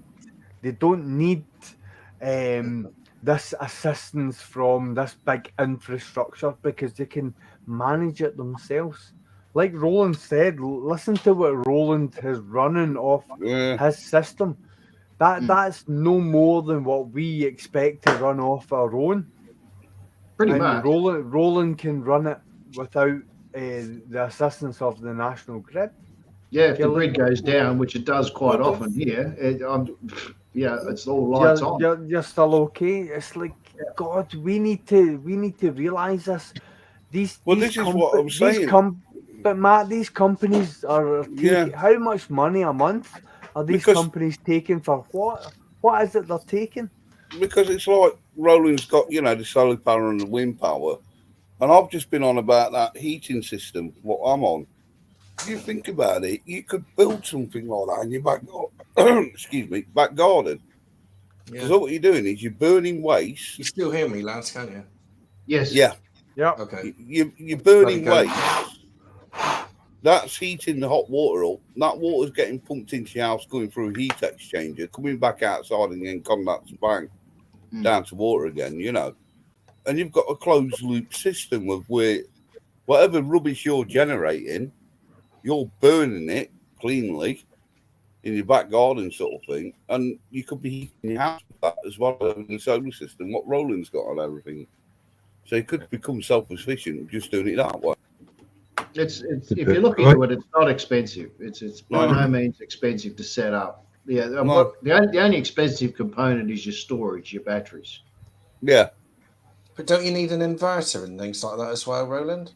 Absolutely. Yeah. Well, that's big money, isn't it? I mean, over here we're looking at sort of $3,000 just to get the bits. Wow. Exeter, what's happened to your camera? Come on. No. It's a GoPro. It's overheated. It's done the same as Stu's. I've got two that have overheated. Wow. Yeah. There we go. Buy drift. They don't overheat. Or buy a £20 fucking webcam like I'm on. Oh, I can't afford that. Oh, look, clog's there. Oh, there you go, Stu. You see, the heat generated off your GoPro. You could have tapped into that and generated some electric or heating. So Z-Head's got 3 other batteries that sit in here, and there you go. They run off my wife's rampant rabbit. So when she's using that, these batteries charge. So as you can imagine, they're fully charged. Is that all you have to do, Stu? Is it just change the batteries? Is it, and it'll get working again? Yeah, that's it. Aye, definitely. 100%. All right, I'll try that then. Or blow on it. Yeah. What do you do to get a GoPro 9 to work on as a webcam, or because I've got a GoPro 8, Hero 8. Piece of cake. I just plug mine in, Rolly, and StreamYard accepts it as a webcam. Oh wow! Okay. Yeah, piece of try cake. that out. Rolly, go see if you've got a bit of spare time. Go offline and just plug it in and tell StreamYard that you want to. Did it work, Tom? Exeter, did it work? Yeah, it's fine. Cool. It's just I thought it's a GoPro that overheated, but it's the batteries that overheat, isn't it? Aye, that's what happened to mine's a scorching hot. That's what I was saying. It's like I've got my wife's. But you can plug the GoPro in direct, can't you? You can plug the GoPro into the USB and it'll power itself up by that. You don't need the battery. Yeah, but you still need the battery if you're running it off of a webcam. Oh, okay. It needs it in. So like, right, yeah. I've got 3 aftermarkets, and then I've got the original. I think that's it there, right there. So that's the one. Scalping hot. Oh man, aye. So that's the one. Between your legs, you'll be right. Excellent. Could heat the house with it, Rolly. Yeah, that's it. Yeah. No, incidentally, I use that when I'm out in a vlog. That's what I use. That there. So I've got a USB connection in my bike, so I set that under my seat. So if I'm out, every one of those batteries charge within 30 or 40 minutes. So I can get 40 minutes new battery, 40 minutes new battery, all the way through to the next one. And then by the time I get back to the 4th one, the first one is charged again. So I can just continuously vlog on that. So that's how I can't even remember that. It's called. That's got to be much better than my drift that lasts 180 hours. That's got to be. 180 hours. Is that at 4K, Simon? No, it's 8 hours actually. 360, I think. 360. Aye. The only thing what worries me about that, Stu, is you could, because of the lithium-ion batteries, you could do with those fireproof bags. Stick them in. Honestly, mate, they don't sit on the bike for that long. It's like I'm just saying though, because of the heat generated off of them and whatever. And if one decides it's going to have a dicky bit, you're suddenly going to get a very hot horse. Yeah. See, what I did with my bike was I run a USB port into my tank bag. Made by Givey.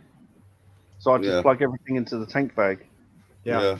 Mine sits. All it is a direct feed straight off the battery. It sits under my seat.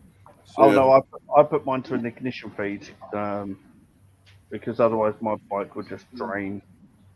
And then I'll turn up like rev bomb, and I'll have to keep bumping. That's why that sits here, because like I don't plug it in, so it's a continuous feed. But I've got like two USBs up the front of my bike that sit on a rocker switch. So like basically it's fused, but it also has a rocker switch on it, so I can turn them off, and that runs my DJI Osmo that faces me, which I've got. That's here. That one there. Oh, I had one of them, Stu. That was a pain in the ass of audio. I tried to get on that. No, I don't use it for audio. I only use it for. I only use it for. Yeah, I get you. Yeah. But Exeter, right? Audio crap. Image stability versus GoPro. What would you say? I still think GoPro's got it. Do you or no? What about raw image quality? GoPro. Do you? Yeah. Oh man. Yeah. We keep on disagreeing, don't we, Stu? No. We better not get together. No. I want to meet. Yeah, of course. I'm only joking. 100%, man. 100%. Yeah. No, but this comes with like it's got like the filtered lens and whatever and that on it. That's true. I always feel that when I'm switching between the two cameras, it's always a GoPro that I need to just tweak just slightly. Now, it does come down to, obviously, when you're riding, when the camera's facing you, it's seeing a different set of light than the camera that you've got in your chin, which is the Hero 9. So, if I'm riding, a lot of the time I'm heading into light. The DJI picks up sort of the residual when I'm going around corners. The DJI always, maybe just a Scotland thing, but it always seems to just be nicer. The blend of colour seems to be nicer. I know what you mean with that, actually. I do know where you're coming from with that. Yeah, I was really impressed with the quality when I had mine. It's just because I only run one camera, a helmet camera. I just needed the audio, and it just yeah. No, what annoyed me with the DJI was, for a fact, when I bought it, 1 year before Lenovo brought out the microphone adapter for it. Lenovo was a Chinese company that wasn't even affiliated to DJI. I know what you mean, yeah. But they were the only company that manufactured the microphone adapter for it. Yes, and then when it came out, the integration or the homologation between the two devices was terrible. Yeah. The audio was it was just clipped constantly. Yeah. Audio clipped. It was just like click, click, click, click, click, and you couldn't use it. DJI brought out a patch that never worked. That's right. Yeah. And it hasn't worked since. No. And it's ironic because their products are really good, and yet they brought out a really shit camera like that. Yeah, it was disappointing. And the one thing that I will say is, my bike has the most vibey mirror that you've ever seen, but this camera will never ever show how vibey my mirror is. Oh, fair play. I'm honestly, a fan. 2 seconds into one of my clips, look at my front facing camera. That's the DJI sitting on my wing mirror, which is bouncing like hell, and that camera is absolutely laser steady. Yeah. So that's the only reason I don't use it for its audio, because it comes off my Hero 9 into my helmet. When I run my GoPro 3 on the mirror, it's like I've got epilepsy. That's amazing. Yeah, see, for me, GoPro is just far too heavy to put on your lid. No. I've got mine on my chin, so yeah, you know it's there. Whereas I'm like Simon, I use the drift. You don't even know it's there. The drifts are amazing. I've still got a drift on the side of my lid. I don't use it anymore, but it's just for what I do, you know, it's image quality really. It's really important. So see, I've tried using cameras what look at me, but every time they break. You tried wearing a paper bag, Matt? Well, even with my helmet on, they still break. So, you know, not going to make much difference. Dark visor. Yeah, even when I put my sunscreen down, you know, my old fighter pilot goggles on my helmet down. So there's the AGV K3. So my mount sits right there, right in front. Don't know if you can see it, but it's Subaru mounted. Shit, you use mounts? I use hot glue. Wow. I use Subaru. That Subaru is a moldable glue. Yeah, it's absolutely amazing. Still got the Senna. I've got a Senna on the side there, and that links to my that links to where is it? There it is there. That links to that there. So I've always got two audio running. I've got this audio running, but that's a backup now. Because the Hero 9's my main audio, and if the Hero 9 fails or I don't like the audio, I use the Hero 4. And in some circumstances, when I'm riding at high speed, the Hero 4 still gives the best audio because it's using the noise cancellation from the Senna. And Senna's get the best noise cancellation you've ever heard, and I don't understand. And this was the thing I was talking about wireless technology. I don't understand why GoPro dropped their affiliation with Senna, because if they had went down that road, they would have the best wireless audio of any action camera that was ever made. End of, as far as I'm concerned. Ghost, you can't do that either. And to me, there's a gap in the market for it. You cannot have. Yeah, of course there is. You know, that's why I was saying to Exeter about the Rode video mic. It's like if GoPro or Drift were to grab Rode and just say, "Listen, right, let's get our devices to communicate. How do we do this?" Yeah, but that is. You can use the Rode mic on the Drift or the Ghost, can't you? How would you? I know you probably can. I haven't worked out how. How do you do that? Via Bluetooth or? The Rode will. Andy GSA done it on his Drift and on his Ghost. He did it. Oh, of course, yeah, because he's got a lavalier bit on the bottom here. Yeah. Oh, so you go 3.5 to 3.5 jack plug? Is that what you do? Because obviously, like the Rode will have an audio in, and the Drift will have an audio out. So that's how it'll work. Because it's like the Senna. The Senna's got like a 2.5 mil audio out, but to get it to a 3.5 and somewhere else, it's a nightmare. But Bluetooth, why? Bluetooth technology's been there forever. Yeah. The Senna GP10 that I've got on the back of my Hero 4 Silver, there it is, sitting right there, and you'll see it. It's Senna there. It's fantastic. Some of the best audio I've ever had in any of my vlogs, and it was like technology from 15 years ago. Yeah. And then we've been back the way. I don't understand. Because the interesting thing is around on mine. I've just got going on about Bluetooth. I've just got these new headsets here, and I got a smartwatch for my birthday because it's early. And it's 16th of August, so it's 2 days before Stu's.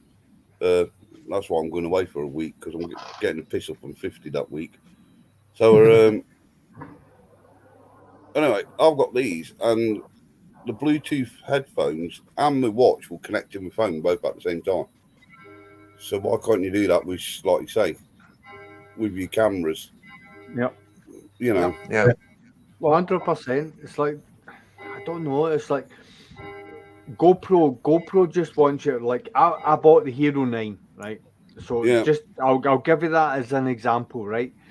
So £90 buys me the media mod, which gets me the vlogger setup. I'm a vlogger. It's not my vlogging setup. I don't walk about parks. I don't walk about waterfalls. Like, I don't need this thing that surrounds my camera with 2 microphones. I don't need that. The Max mod, the lens mod, which is like 100, or it was £90 or whatever it was when it came out, and that gives you the 360-degree leveling for horizon. That interested me, but first of all, I paid £380 or £390 for the camera.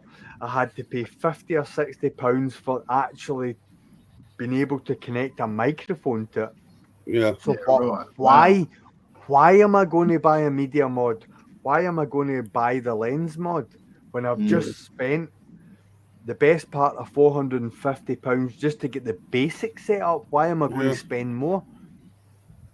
Yeah, that's what I mean. Like, because I sometimes wish the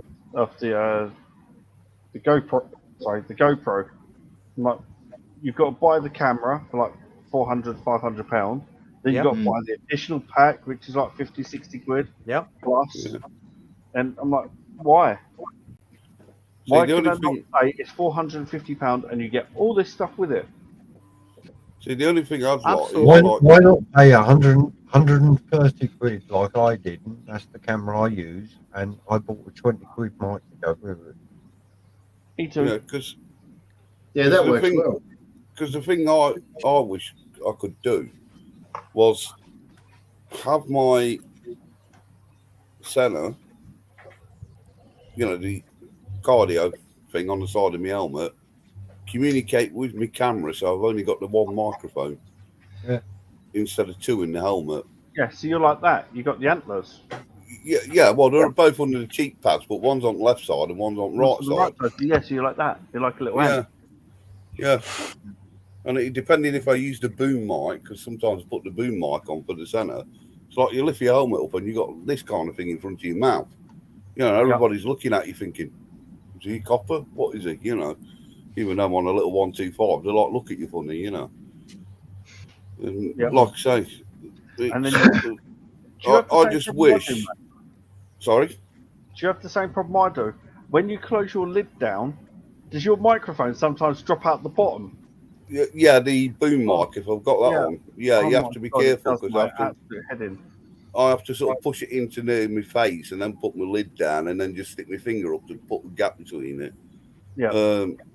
But it's the only thing I wish they'd do was, like I say, is with the cardio, is have that so you can talk to your camera, so you can just use the one microphone, sort of thing. But the problem is a lot of the cardios are voice activated, aren't they?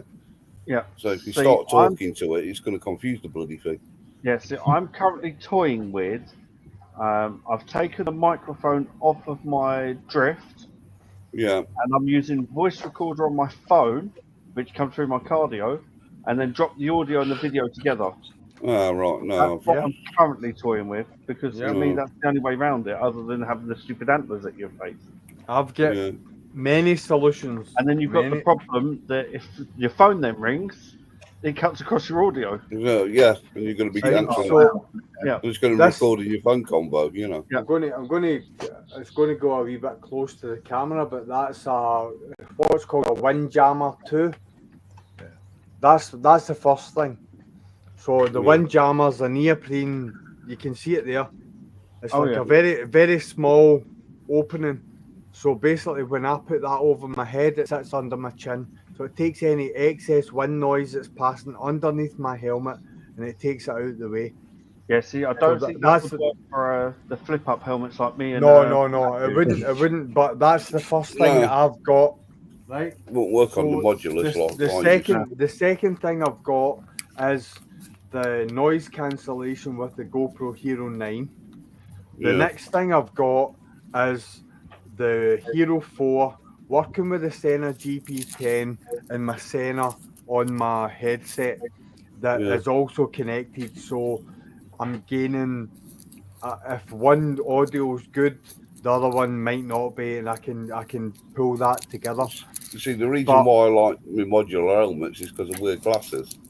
So I can take my glasses off, put the helmet on, flip the front up, put my glasses back on, and print the front now. Yeah. I appreciate that, Matt. But the thing about it is like, right, just say for example, right now there's 6 motovloggers in this chat. Yeah. That not one person has nailed down the ultimate. Not the perfect setup, no. Because the technology that's available to them isn't good enough for the application that they're looking for. But the fact of the matter is that none of the companies that manufacture these devices want to sit back and listen to the people who on a day-to-day basis are using them. No. Yep. We're the people who are field testing them. We're field testing their applications, and you may go onto a forum. I have done myself with GoPro. You shout, you say, "Why's my battery doing They don't give a this? shit. Why's my camera?" And it's like, we understand and blah blah blah, and we might have an update, and it's going to be in 3 months' time, and whatever. It's like, no, if I'm buying a camera for £400, I want it to work right now, not in 4 months' time. Well, that goes. When did you buy yours, Stu? I bought mine direct from GoPro. Yeah, but I mean, did you? I mean, I bought my GoPro 9 in October when they released it. When it first came out, the first 2 months was hell. It was crashing. It was losing all the footage. So glitchy. It was so glitchy. It was unbelievable. It was horrendous. Yes, when I recorded with mine, when you switch the camera or even when you stop the camera, getting the information from the camera onto your memory card, it was nothing. You plug your memory card into your computer. This is what I was saying about earlier with, why don't these companies, if they go to these motorbike shows, get some motorbike vloggers on there and talk to them about what the improvements could be, but they don't, because a lot of the adverts you see for like GoPros and that, it's like for people skiing or mountain biking. Realistically, that's. Listen, I would challenge any GoPro technician, to produce the quality of video that they portray to be coming from a GoPro Hero 9, 8, 5, whatever it is. I would defy them to actually produce that from one of those cameras. There's not a chance. Not a chance they've produced that from that. How many adverts do you see from GoPro or Drift or any of these camera manufacturers where it's somebody on a motorbike using it? You don't. No, that's right. Yeah, they're not. They don't cater for us. Their audience basically is for the people who go skiing or right.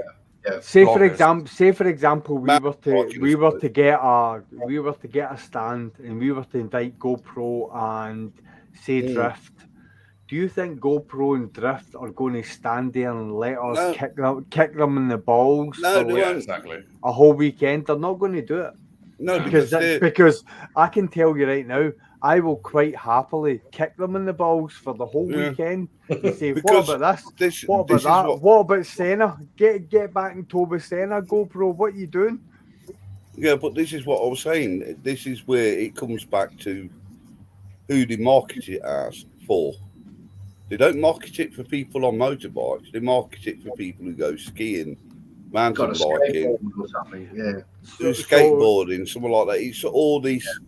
It's not designed for high speed, if you get what I mean. For like us. Matt, see, the simple thing is like, and I'll be honest, I don't think we can solely claim.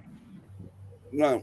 that we're the only users of GoPro, Drift, or whatever. The demographic for using those action cameras are so wide, varied, that we are such a small percentile. As big as we may feel we are, it's very, very small. Well, I watch a guy on YouTube, and he does boat reviews and motorhome reviews, right? And he just uses a GoPro with a microphone on his, shirt.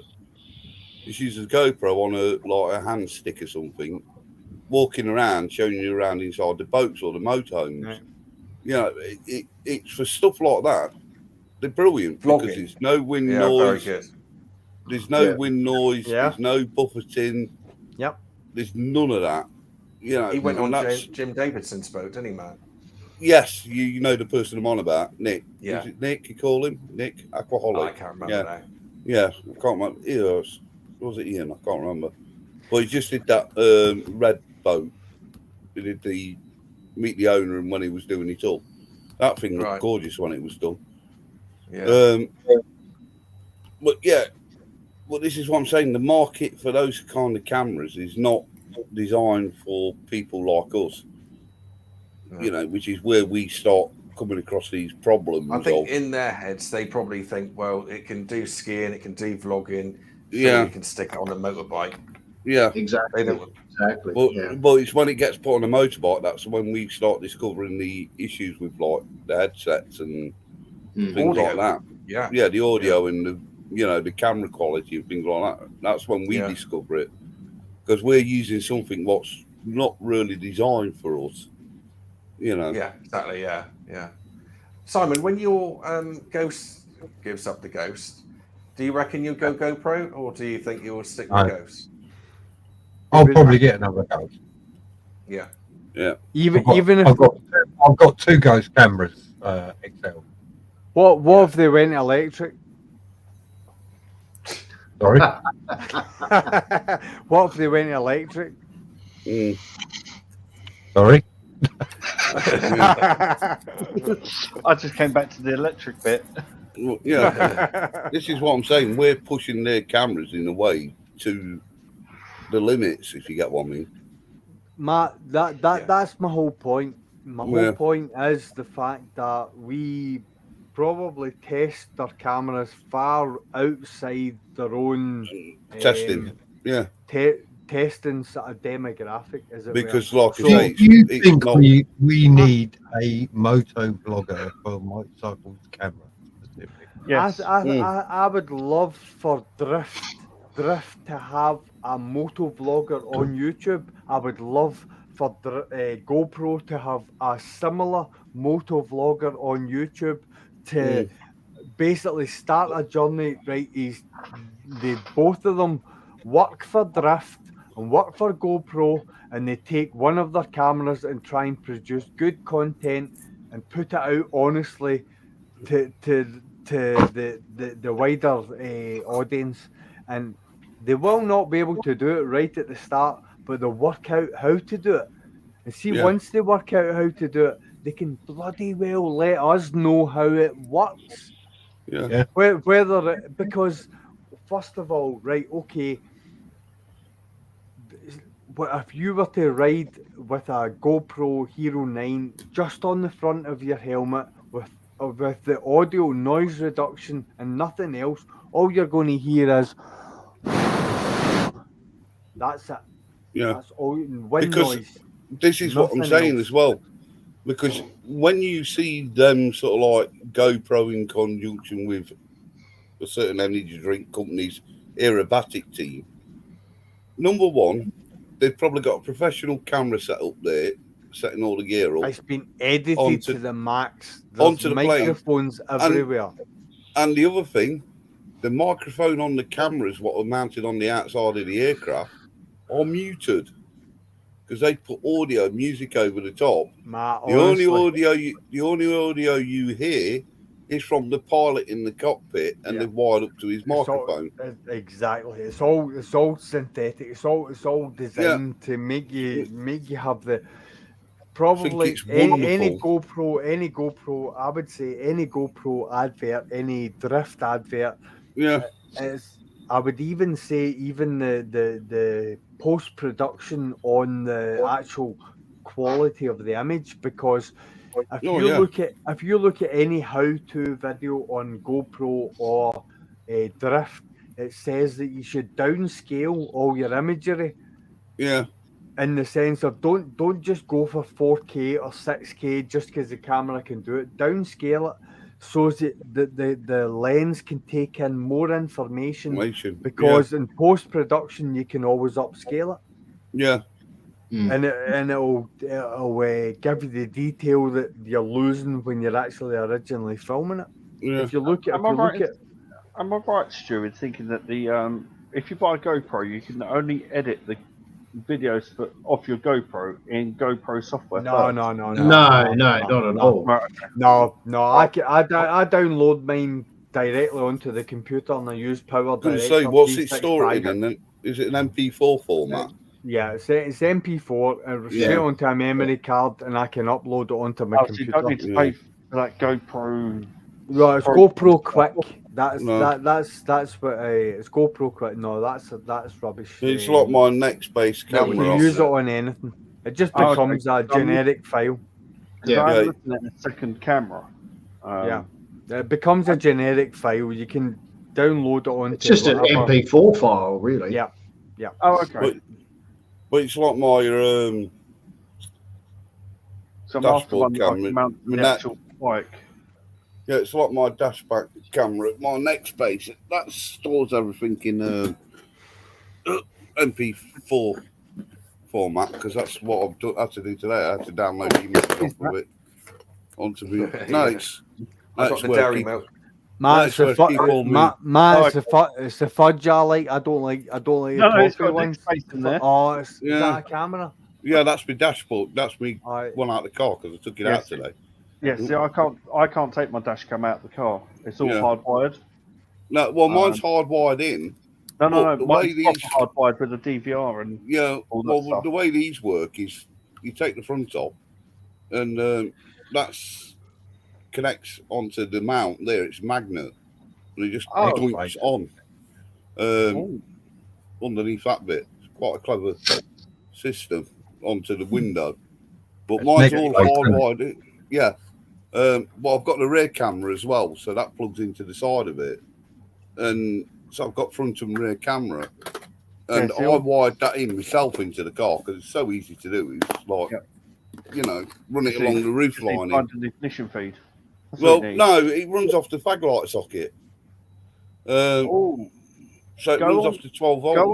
Go on Amazon, and you can get what's called a hardwire kit. And you can actually lose it from the cigarette light off to the fuse box of an Adelaide fuse. Yeah, because it's the ignition, the fag light socket runs on the ignition barrel. Well, it was keyless on mine, but it runs off the ignition. Yeah. So as soon as I power off the engine, it powers off that camera. Yes. My dash cam's all hardwired. Yeah. So you can't remove the cameras. You can't remove the hard drive. No. If I want to say, for instance, touch wood, hopefully it doesn't happen. I access the footage off of a website. Oh, right. No. So if someone steals my car or whatever, I can go online and I can see where it is and exactly if it's going down, say, the M1, I can say, right, to the police is in lane 3. Yeah. And it's driving at 70 miles an hour. It's just past junction 7. Well, and I can see exactly where it is. I do like that. Hold off, officer. They've just put 80 quid's worth of fuel in it. Just wait. Wait until they left the petrol station. Wait until they're filled up before you stop them. I hardwired that in myself. Ran the cables myself for the front and the rear camera. Yeah, because all what I did was just went along the roof. Just along the roof lining, into the boot. And then... now, when you've done your... which is the fatal mistake, I say for newbies, for people that don't know, when you went down the A-pillar where your airbag is, did you tuck the cable behind the airbag or over the top? There's none on the side of my car. Yeah, because obviously you've gone down the A pillar to get it to the cigarette lighter. No, I've gone behind the dashboard. Yeah, but you've gone from the windscreen. Right, yeah. Well, the A pillar line. on the side of my car hasn't got airbags in it. Oh, is it not? Oh, okay. No. So there's no side curtain airbag. So, yeah, so if I had, I'd have gone behind it. I wouldn't have gone in front of it. I'm not that stupid. No, I've been out to people that fitted them, and they've gone in front of it. I'm like, why have you done that, you stupid fools? Because that airbag goes off, the dash cam can hit you in the face.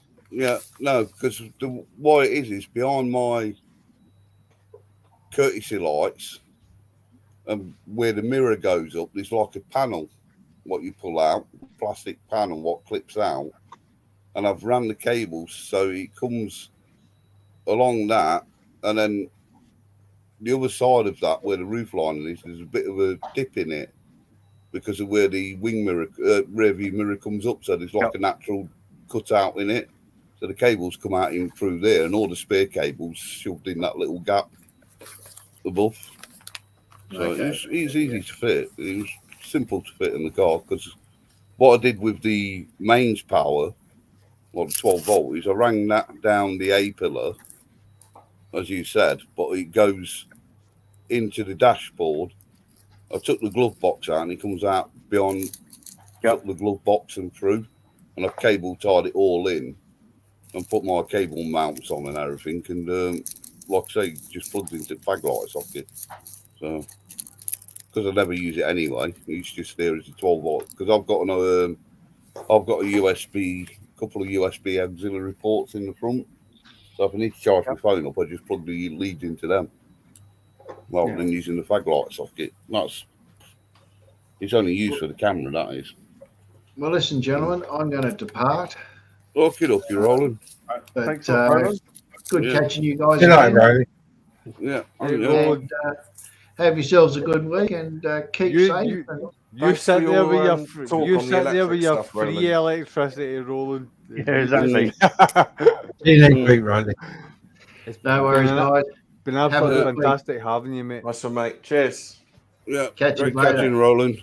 Cheers, mate. See ya. All the best, buddy. Yeah, so I'd say a lot of people do wire it up incorrectly. And I know, because that was my job before, obviously now leaving. Yeah. It used to do my head in, because I'm like, why have you done it like that? For the second it takes to put the cable behind, I'm like, why? You don't realise the problems you're causing yourself. And there's my little £20 Amazon camera, what I never use. Piece of crap. One of my best videos is about a £20 camera. Yeah. Yeah, so I'm looking at options for cameras to be mounted to the actual bike. Because I want one to face me. Right. Okay. So the time that I may or may not use TikTok while stationary, should I say? Yeah. Cheers, Roland. The only thing is that if you're going to go down the GoPro route, then make sure that your computer can handle the information that's on there. Do you edit on the computer? I do. I have a gaming computer that I edit on. Oh, should be right then. But for me, I don't know whether GoPro's the way forward for me because of the constant having to change stupid batteries. You know what? I thought exactly the same thing. Misconception. I haven't found it too bad, actually. No. But I know where you're coming from. You know, if there's a way that if GoPro created a cable that you could hardwire in and just leave it dangling down by where your mount would be, that would be fine. Yeah. But from what I've been looking at, that's not an option right now. Whereas Ghost, you charge it once, it'll go for 8-9 hours or whatever. Yeah. But Ghost don't do a proper mount that you can put on like the bar that goes around the engine, like the protection cage thing. Yeah. So what I've got, this is a Telesyn. It's called a Telesyn charger, and you get it on Amazon. It's a GoPro Hero 9 charging pod. It takes 3 batteries. Okay. It comes with 3 batteries. One of them's the actual Hero 9. I think it's that one there. this one in here somewhere. Take it out. Right, that one there. That's a GoPro battery there. So basically, if I go out for a run, I can have one charged in my camera and 3 under my seat, plugged in and starting to charge.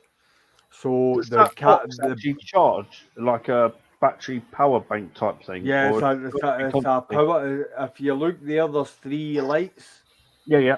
On the front, so they actually go blue. Red when the batteries need charged, blue when they're all charged. So right now, one of those, the one that I've just taken out because my battery failed, which is that one there. That one would turn blue. So if I plug this into my bike, that one would be red. The other 2 would be ready to use. Oh, okay. So it's not like an auxiliary battery pack combined that you charge that box and it'll charge your batteries. You have to have that plugged in. I've got a USB connector that goes straight into this. That as I'm riding, I get 50 minutes out of the battery that's in the camera.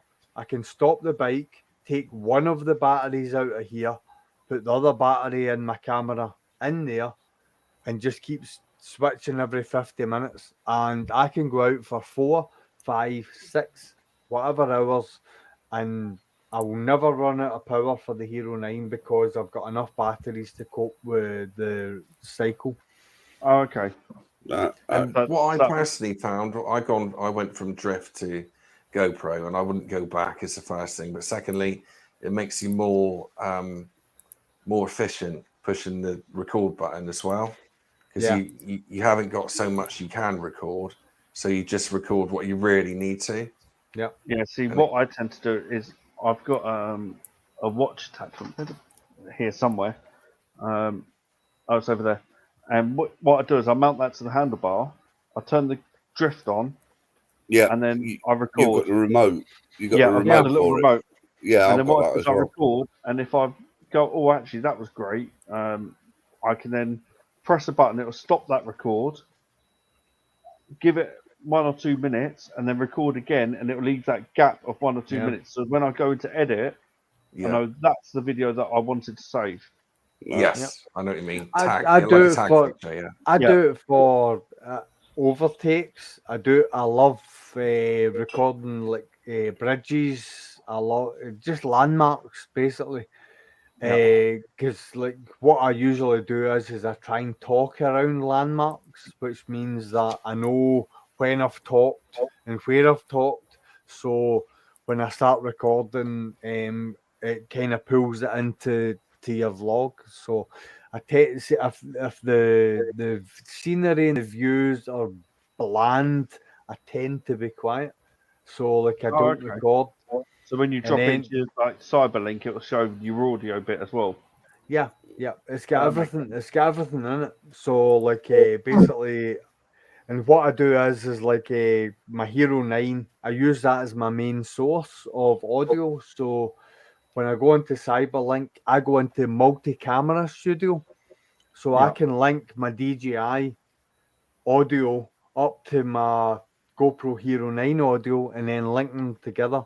So it ties the visual part of my vlog together, and then it all ties into my Hero 9 audio. Yeah. So like when I look at the peaks and troughs of how I'm entering into conversations and exiting, I can split, splice, transition, and all. It might look as if it takes a lot of time, but when you do it in that format, it kind of actually comes together quite quickly. Yeah, so I'm going to be writing to work from now on. It's going to be a lot more content that goes up than what I have been putting up, because to be honest, having a young child and family at home, it's like, okay, I can only ride at weekends, and then she wants to go out at the weekend. I'm like, okay, I'm not out on the bike now. Cool. All up against that one, mate. I know exactly what you mean. Yeah, I know. I spend my life cleaning the bike. That's as close as I get to it. Well, just to let you know, guys, I've just had a look at both Drift and GoPro's website, and if you look at the Drift website, there's a bloke on a motorbike. with a drift camera on it. You go on the GoPro, there's nothing to do with it. Drift are actually doing now a handlebar mount for their cameras as well. Oh, I think I've got one of them for my own. Yeah, drift, it's they're out of stock at the minute, but they do a handlebar bracket. Yeah, they're 26 quid. I've just been looking on there. But if you look at the difference between the websites... I could be wrong here, but a handlebar mount for a drift, I mean, if you're going to mount one on a handlebar, you need stabilization because it's going to be rattling around the good, isn't it? I don't know. This looks like a sturdy bracket, but it looks on it. Well, yeah, 25 quid. Yeah. But it's out of stock at the minute. Yeah, see, that would actually work, thinking about it, for the crash bar. Yeah. I'd call it a crash bar because I don't actually know the technical term. But if you look, you look at how the drift website's laid out, it's laid out for motorbikes. Yeah, I saw that. Yeah, whereas you look at the GoPro one. I don't believe the picture's right though, because he's got a Harley and he's leaned it over. I don't think you're going to be able to. Oh, no! You're just going to wrap it then. The thing about it is like drift, obviously, like Simon, don't worry. They're advertising a certain fitting for a certain application, but GoPro do exactly the same thing. Yeah. Drift, I've never ever, DJI have never ever said to me that this camera can do what I've got it doing, but it does it. And it does it better than I think. If I was to mount the Hero 9 that I have next to DJI and give you a comparison of the vibration, I know that camera, because I can see it when I'm riding. I can see how it's vibrating when I'm riding. Yeah. So my bike's very vibey. Being a big 1400cc, I can see that it's vibing. But any image quality you see, whether I slow it down or whatever, I don't post edit anything that I produce from the DJI, and it's rock steady. Yeah, rock steady. Does anyone else struggle with time for editing? Yeah. Oh yeah. Fuck yeah. I mean, you look at mine. Mine is so complicated. Ride-by shots, and it take me a day to do one video. Really. Yeah. Easy. Yeah. To me, it's just a nightmare to find time to edit, and then YouTube actually pulled one of my videos. I said, no, you can't have it due to the bad language. And I'm like, well, YouTube, you're a knob, because I've just spent 8 hours editing that. Yeah.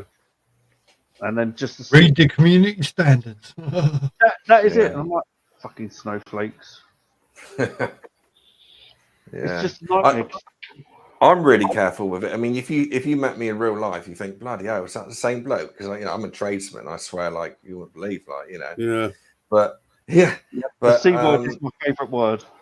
Yeah. Oh, yeah. I'm king of it, mate. Yeah. But yeah, I am different on YouTube, because what you're putting out now is going to be seen in 10 years' time. And in 10 years' time, you're going to be that much further on again.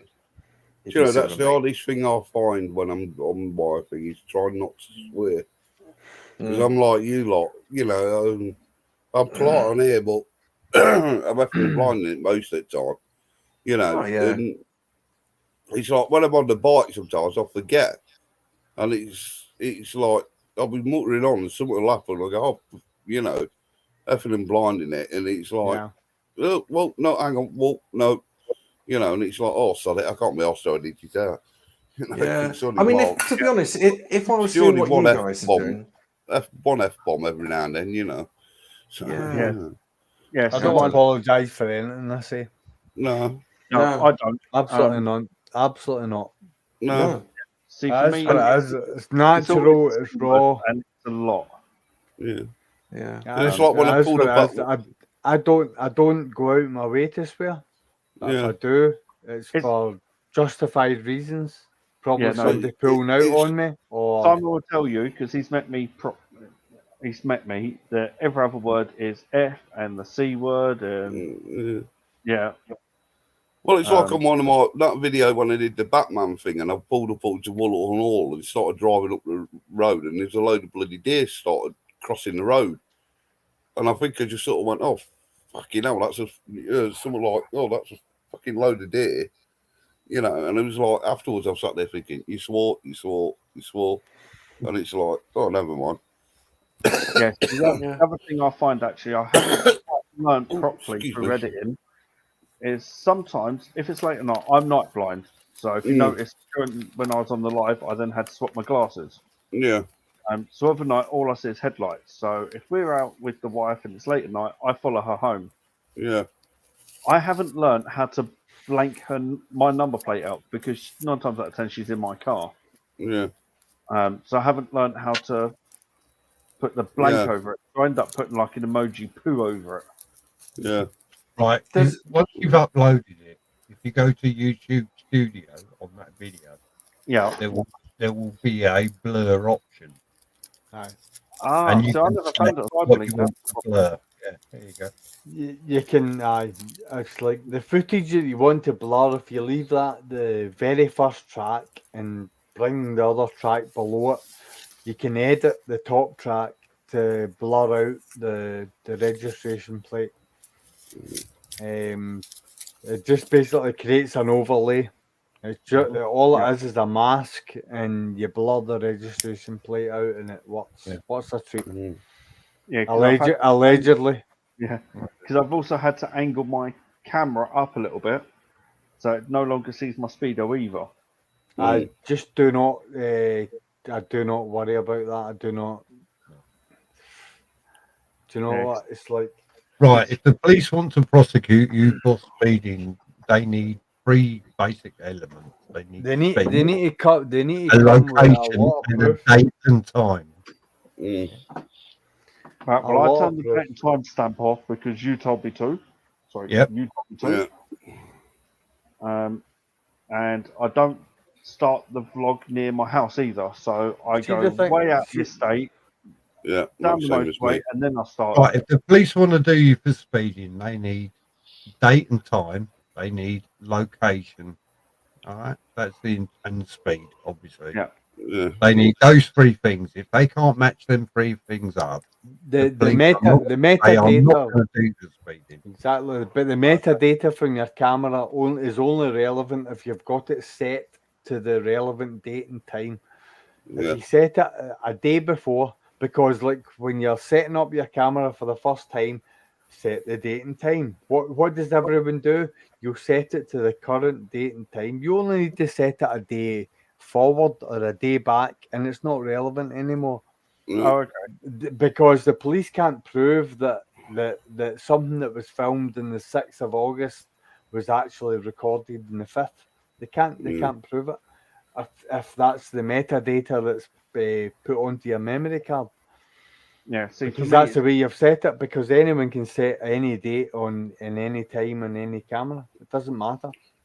Yeah, see, for me, it's interesting because the A14, none of the cameras work near me. So you can just blow down there at whatever speed. I don't condone it before the snowflakes start jumping on it. No, you can go down at whatever speed you like, and the cameras don't work. They never have. And the government are stupid because they put massive yellow signs out that go, "Camera not in use." Well, thanks for advertising that shit.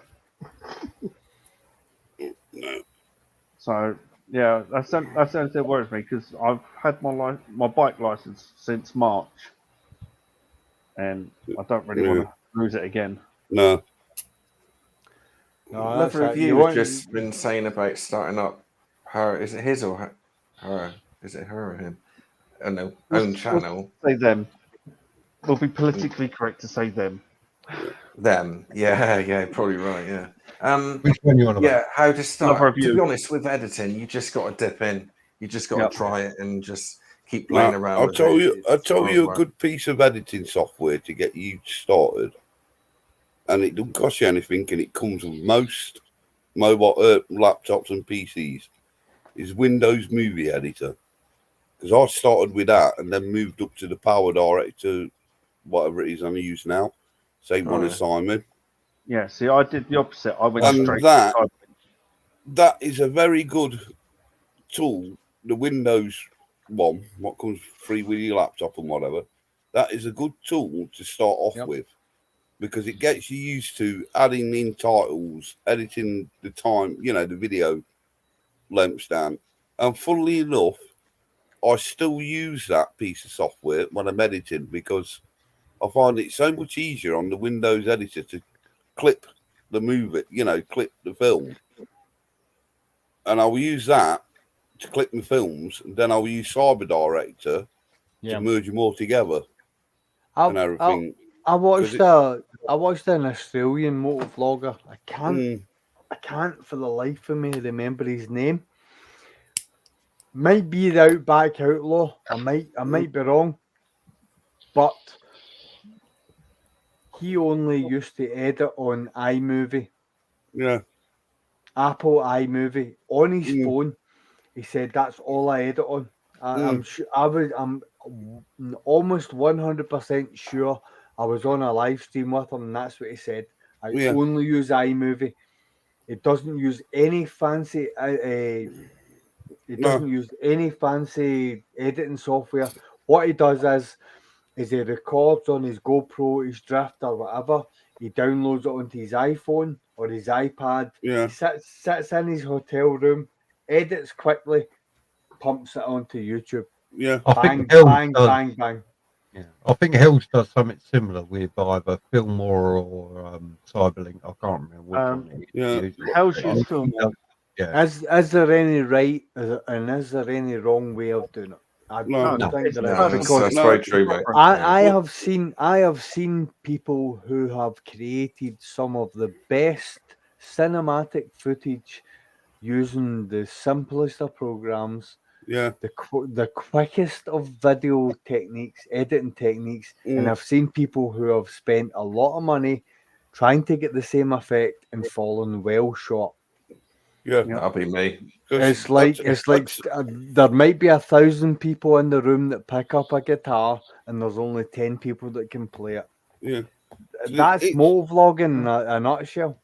Well, that's like me. I've got the full version of Cyber, whatever it's called, Cyber Power Director or whatever it's called.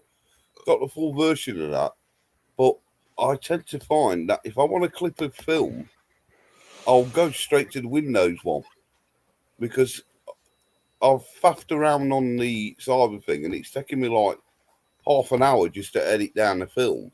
Yeah, if I fire up Windows Media Player, because I use that a lot before getting the Cyberlink, so now it works and know how easy it is to clip on it and that.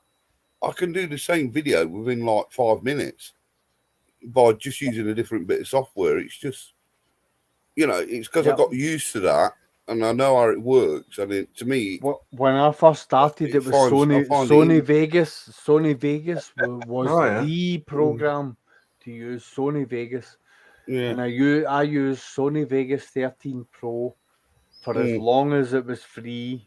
Free to use.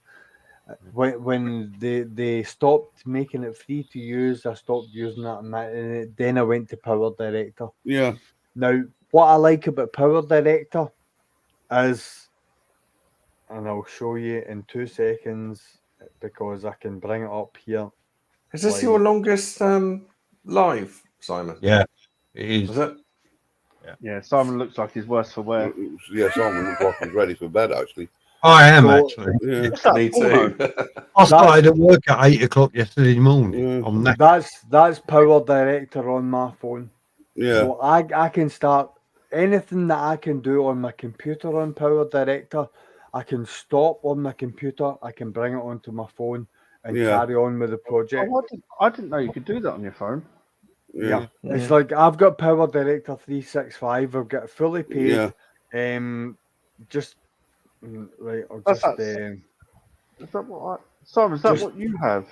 Yeah, that's what I use. There's my intro. There's my intro on right now. Yeah.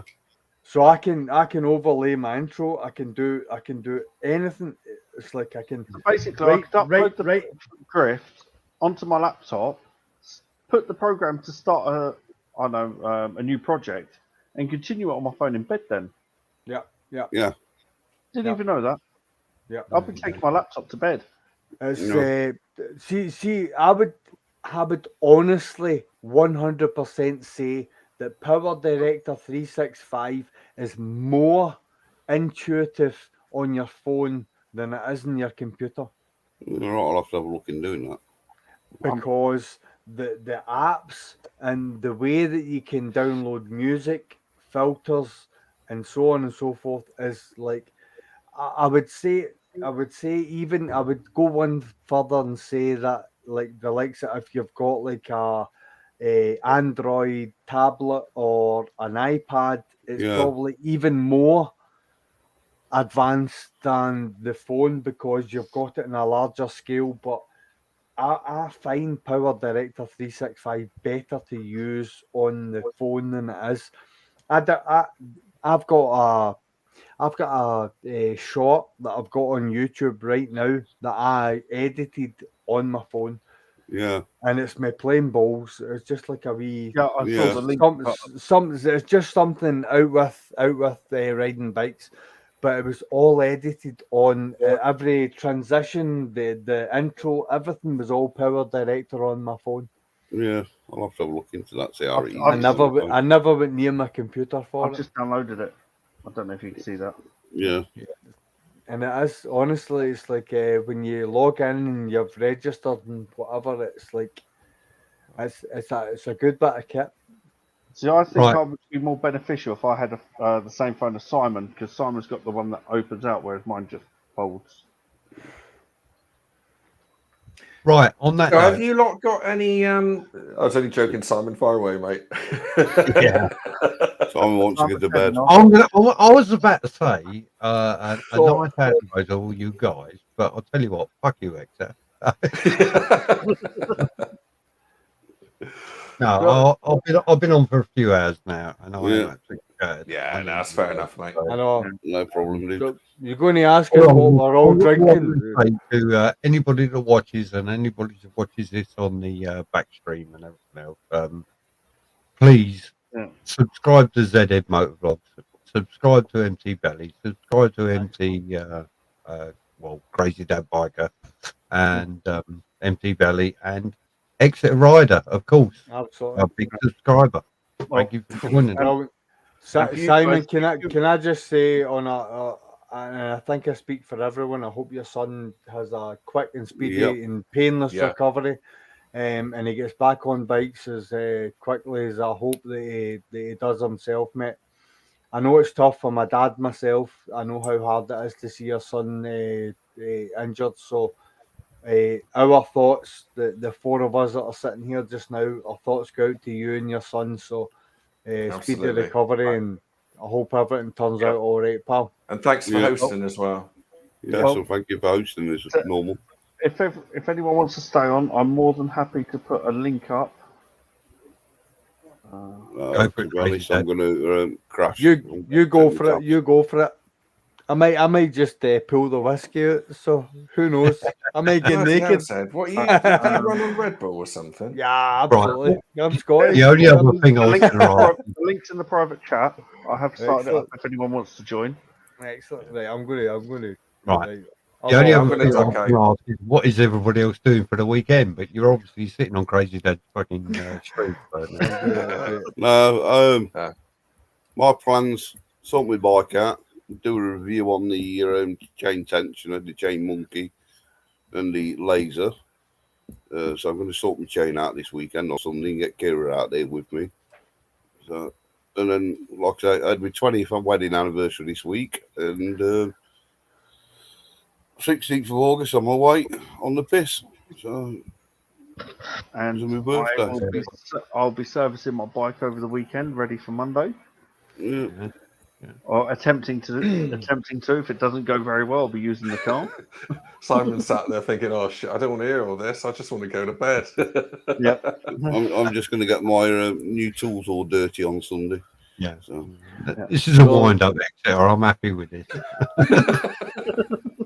I've got the ZX9R. I've got the front end to come off it because I'm not happy with the front suspension. I've got cellulose thinners to take the paint off the frame. I've done a bit of it that you've probably seen on a video, but I've got a wee bit more to do. So I'm going to take all that off because come my holidays, I'm going to paint the bike again. So that's what I'm going to do over this weekend. Well, don't forget, if you're stripping, don't forget to post your OnlyFans link. Oh, absolutely. Absolutely. Goes without saying. Yeah. Well, my weekend, Simon. The only person left is Exeter. And I'll tell you what, Exeter, I've got my finger over the outro. So I don't even know what I'm doing, mate. Anyway, push the outro, bud. Thanks, mate. Thanks, guys. Yeah. And all I can say is thank you for everybody joining us and keeping us company for just over 4 hours. Pretty good. Doesn't feel like it, man. That's a record as well. Yeah. Excellent. Simon, we've done it tonight. We smashed it tonight, and we've had a good time. And at one stage, we had 8 of us. The perfect host as well, mate. Perfect host. Thank you very much for inviting us on. Thank you for all your kind thoughts over my son. 100%. I hope he heals well, mate. Yeah, thank you, guys. Yeah. And take care. And as I always say, keep it rub side down, shiny side up. Yeah, guys. All the best, man. All the best. Cheers, guys. Good night, guys. Take care.